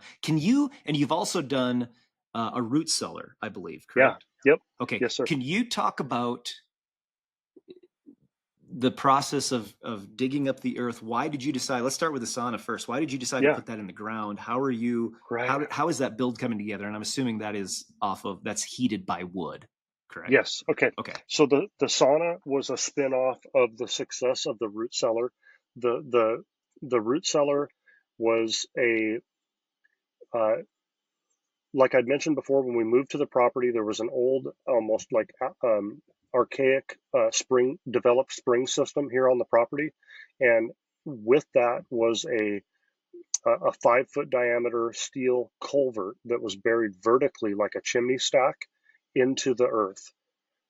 And it was no longer being filled with water. It was really just like a 10 foot deep kind of a pitfall that would have been, that was, sort of an issue in the back of my mind for our animals to, Sure. to possibly trip and fall into. Um, it was never going to be part of the water system again, and I got the bright idea that I wanted to try to upcycle that piece of culvert that was buried in the ground vertically into a root cellar.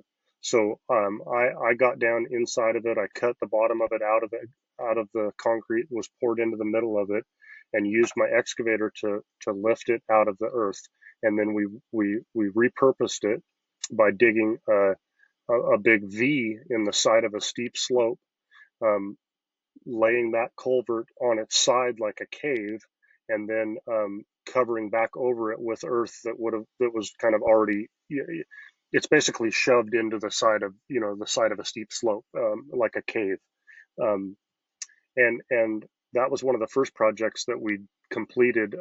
My wife is a huge herbal medicine. She's an herbalist. I mean, the garden is her world and her passion. And creating this root cellar, not just shortly after we got the property, was pretty.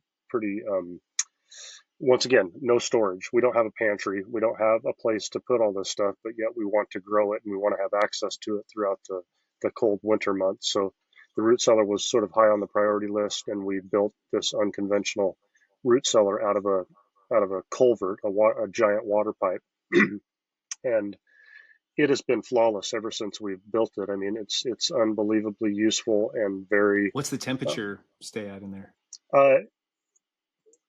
The coldest winter months we had last year, we had a cold spell that was like negative 14 degrees for a couple of weeks straight, and it really kind of scared me. It dipped down into the low 30s, but it stayed right at about 33 at its lowest point, and that was a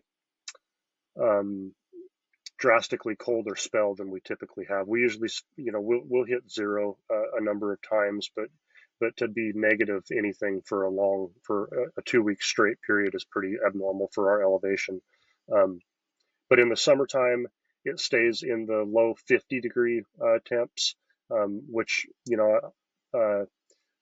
for in the 40s would be better, and that's the ultimate goal down the road. I'll do some more front face shading and insulation to try to improve that, but it's incredible. I mean, it's been a game changer. But back to your question, it basically set the tone for, man, I like building these structures in the earth, and I really I believe in saunas and cold water therapy. I thought, if I can find a great big diameter culvert like what we built the root cellar out of. Part of the draw, honestly, is that we just have such a lack of flat land on all this steep hillside type terrain, that the more and more of these little dreamscape projects that I want to build up are going to be taking up a lot of the usable flat land that we already have. So it was just a perfect solution for us wanting a sauna. And I also thought, insulative properties of the earth in the wintertime, like the wood stove that will go in it, or that's in it now, the project's not finished and it's not usable yet. Once again, I dug a big hole in the side of the mountain in order to do this project, which left a whole bunch of raw dirt with no grass base in it. And ever since the season has come upon us, now it's just a mud pit down there. So I'm kind of at a standstill on the sauna until honestly next spring, when the weather gets better and I can work down there without tracking my whole beautifully interior of the sauna full of mud. But it'll be I've already got the stove. I got a stove from really cool company out of Estonia called Hume. Hume, yeah, like HUUM is how you spell it. They specialize in sauna heaters of all sorts, whether it be wood fired or electric or propane, any of the above. But just a beautiful work of art that'll be sort of the crown jewel to this. I've got nice. It's going to be really great. We're going to tile the floor, and then I'll be doing hand. I've got a sawmill that I have not yet set up or shown in any of my videos yet, but I've got a portable sawmill that I need to assemble and get up and running, that I'll be able to do a lot of creating my own lumber. A band or like a chainsaw? A band sawmill. Oh, nice. So like a Nice. I've platform. looked at so many and I've never pulled the trigger. Yeah, yeah, no, this is cool. This one is made by a company called Woodland Mills.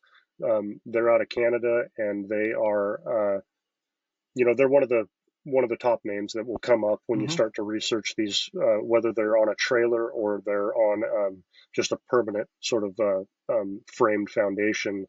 Uh, Love the my, trailer concept. yeah, it's a great deal. But it's sitting outside. It's still in the palletized boxes. It needs assembled, Oh, and it's ready to go, yeah, just not there yeah, yet. yeah. Oh, So this beautiful. so the sauna will take shape when the weather gets better. I can set the sawmill up, begin to mill some cedar that I've got in order to do the finish work on the interior and the front face of the wall of the sauna. But big believer in saunas, and um, just That's one of just those projects that you probably are like, oh, I just want to finish oh that yeah, yeah. project. Oh man, I thought I always my visions get the best of me compared to what I'm able to accomplish on my Same. own with my own two hands. No shame in that. I wish that my mind wasn't three steps ahead of me at all times. But it's going to be an epic finale to a really unique project that I can't wait to be using. I wish we were already sort of sweating ourselves in it over Hmm. this winter. But one thing I've developed over this property development and homestead journey is sort of a new level of patience. Like Sure. my mind and my my ability to overwhelm myself can't really. It's kind of a self-preservation patience, like you have to just sort of do the. I'm a maniac when it comes to work, but I also like I said, my mind gets the best of me, and my thoughts on what I can get accomplished in a given period of time are always much more than the reality of it. So We've got a lot in common there. yeah. Anyway, can't wait for the sauna, but That's amazing. it's going to be great. But it'll You know, probably be next spring. uh, okay, that's Yeah, fine. Just yeah. knowing the process of it coming to fruition is just beautiful. And I'm gonna guess, not having ever had this conversation with you, and really this is our first conversation we've ever had, but I think I want to walk people through, and then we're gonna finish this up. But projects like you're talking about, Yeah, same way, we've got a little over 40 acres here, and my project palette is never empty. yeah. And it's interesting because the way that I function, and I'm just curious and kind of closing up here. And by the way, I had so much more I wanted to get into. We're already over 2 hours, and we're going to Yeah, have to yeah. do this again and do a part two, because I want to go into a lot more and just kind That'd of be hear your awesome, Dana. experiences on it. When I look at, so we've got a spot, again, we're similar to you. I don't think we're as extreme as you, but I've got very little flat area. And so everything has Okay. to be flattened out. And Yep. there's a spot where I'm planning, and there's been a few different locations, and we've kind of dialed in one location of building out a greenhouse. And this is the same with like when we put the barn up and when we're building anything that we built on the property. I will stand or sit, and I will stare at an area, and I will get lost in my thoughts for hours. I will not. And my wife is like, "What? I can't see," because I'll be like, "Okay, so this is going to be here, and then we're going to have Hmm. this, and I'll have to put it on paper, and she's like, you've been down there for 4 hours just sitting in the same spot staring at something." And Yeah, I said, but I'm going through thousands of scenarios. I can't. And the time doesn't feel like hours, it feels like minutes, and I get lost in this conceptualization of what yeah. is about to be built. I've got to build it in my mind before I even put it on paper, before it even becomes reality. Are you the same Absolutely. way? Absolutely the same way. I have and in my mind, these are forever choices. Like I told you before, I hope to, I'm going to grow old here, and I don't ever want to leave this place. You never know what the future holds, but that's how I feel now, and that's how I felt this whole journey. So these are decisions that I'll be looking at forever, and I don't give them more stressful credit than they deserve, but I definitely give them all the dream time that I can muster up to envision. Okay, how does this look, and will that, with property development and a homestead build from scratch.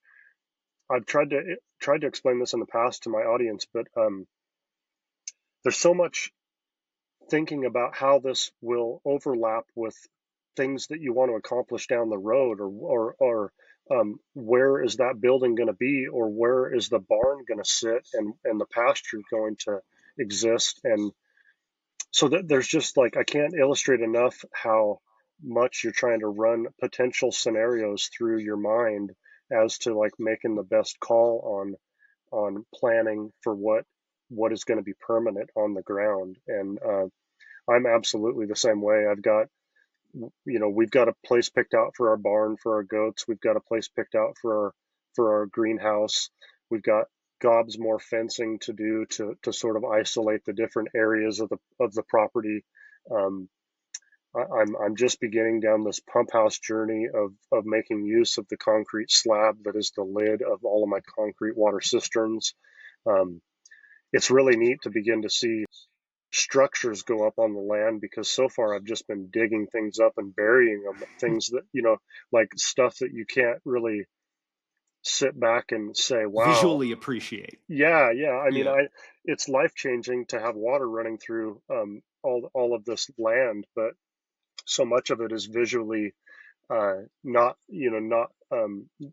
it, it's more of a quality of life change than it is a visual when you pull up to the property. So to begin to see some structures going up and to have visions of where all the structures will be in time is it's big time. But I don't ever just haphazardly say, oh yeah, well, let's build that here and let's do it this way.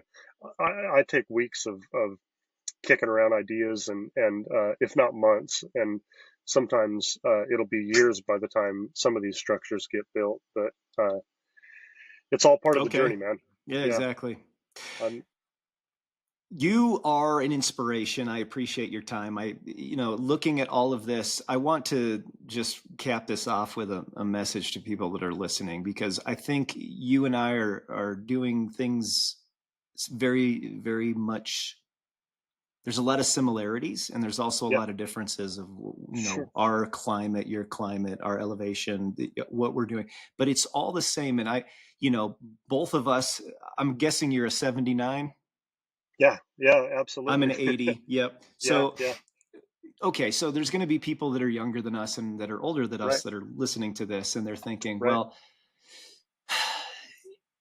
I want to do that. I want to, it doesn't have to, like, I made the mistake of saying that you were off grid, but in a sense, you are building something that can become off grid. It's the same with me. I Absolutely. am on I'm, grid. I've got yep, a massive battery system. I've got a hybrid awesome. inverter. I've got a well. I've got a lot of different things that I'm putting together here for self-sustainability. So to be capable of going off grid. Now, with Absolutely. all of that,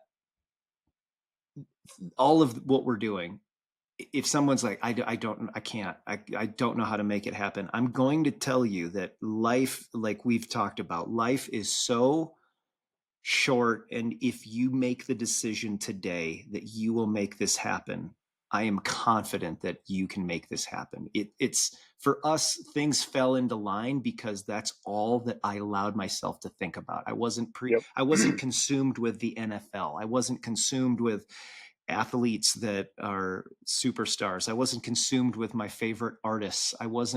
These are things that are distractions. And if you focus on you and building up skills, I get things done that other people are like, how do you have so much money? It's like, I'm figuring out how to do it myself. Absolutely. I pay very little to people to do things. So I make things happen out of nothing. And you're doing the exact same thing. And I'm going to bet that over half, maybe even 80, 90% of people that are doing what we're doing, they are doing it on a budget that when people go, you're doing it on that? Yes, Yeah. because I'm just putting in the work and I'm Right. learning and I'm growing. And it's sometimes I hate it.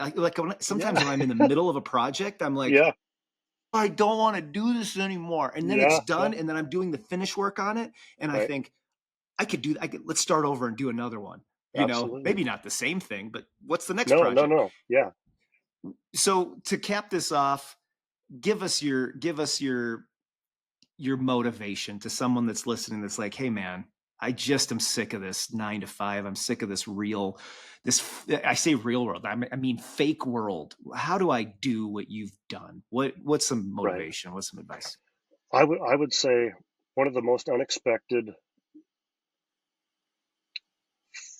fuels to my fire has been these, like, everybody's scenario is going to be different, and when they buy property to begin a journey like this, to become more self-sufficient, and even just to live more rurally outside of the conveniences of town, that's going to look differently for everybody. But whether you buy a place that's got a house on it already and you can move your stuff right in, and take off where you left off, but also trying to have a more self-sufficient perspective and a self-sufficient internal, guide leading you. Um, if you have to create some of these things that are, I would say, our earlier generations, our great grandparents, if you start with raw land and you have to actually create these things that you have no concept or no idea that you um, how to do that, one of the most beautiful things that's taken shape for me is, like, I try to describe it as like this circle of life type gratitude, that has fed my soul to an extent that I never would have dreamt is even possible. Like, and I want to give you the example of taking a seep of water that's running out of the rocks, creating this ugly, gross, like, pond thing, and turning it into a self-sustaining water independence project, and then getting to the point of turning water on in spigots that you've got water flowing underground. I just use that as one example, but these are really basic human needs that I was able to tackle with zero prior knowledge of how this all is supposed to work and come together, um, just through modern research. But the gratification that comes, I feel like a I feel like I'm living my great grandfather's life some days, with the joys that come out of these simple achievements that were probably more commonplace, 2, 3 generations ago. Um, and those are some of the most unexpected things. I really love the the gratification that comes from the completion of projects, and I get real tunnel vision into the creative side of what the project actually is and how it looks, and but I get tunnel vision to the point that when the project is completed, that I, like, a fog lifts and I'm like, oh man, I was doing this for more than just a creating something beautiful, like a creative project. All of a sudden we've got water all over this land, or all of a sudden we've got this thing that improves our health and our well-being in the form of an incredible sauna that's very unique and built into the side of the mountain. So the water system, and um, maybe generating your own power, whether it be through solar or what I have hopes of doing down the road, which is hydroelectric generation. Um, those things, to me, they the off-grid side of things create, like, this insurance policy in my mind, and this insurance policy allows my mind to feel freedom, like I could never even really put into words. The ability to know that your system's going to continue ticking along, even if there are issues with supply chains, or with typical amenities that you experience in town. Those things all allow me a level of happiness that is, they're simple joys, but they're so powerful. And I I just want to make sure that people understand there's definitely challenges. The differences of what you can buy out there is as widespread as, any place on earth. We chose a raw bit of acreage, and some days I kick myself and wish, man, we could have at least found something with some outbuildings or some barns or something. But at the end of the day, the challenges and the accomplishments are feeding my soul in a way that I just couldn't ever express to anybody. So it's not just about um, it is just about becoming self-sufficient and even potentially off grid. However, it's about becoming and experiencing and living freedom on such a deeper level that you just can't imagine that until you taste it. And I've always been a freedom seeker on so many strong levels of my mentality. So for me, I couldn't ask for a better combination than making my own way on land that we invested our whole self into. And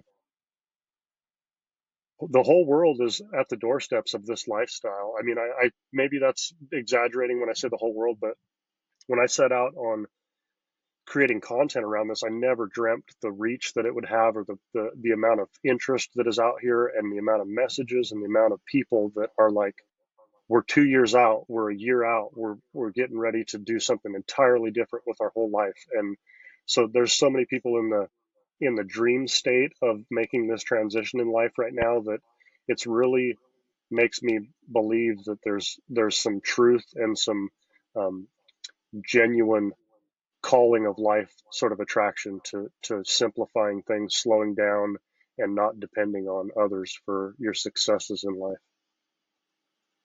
Well said, Mark. Thanks for your time. I appreciate it. Absolutely. It's been Thank, awesome, Ben. thank you It's so been much. awesome, Rob. Yep, you bet. Thanks, Thank you, sir. everybody. Okay. Bye-bye.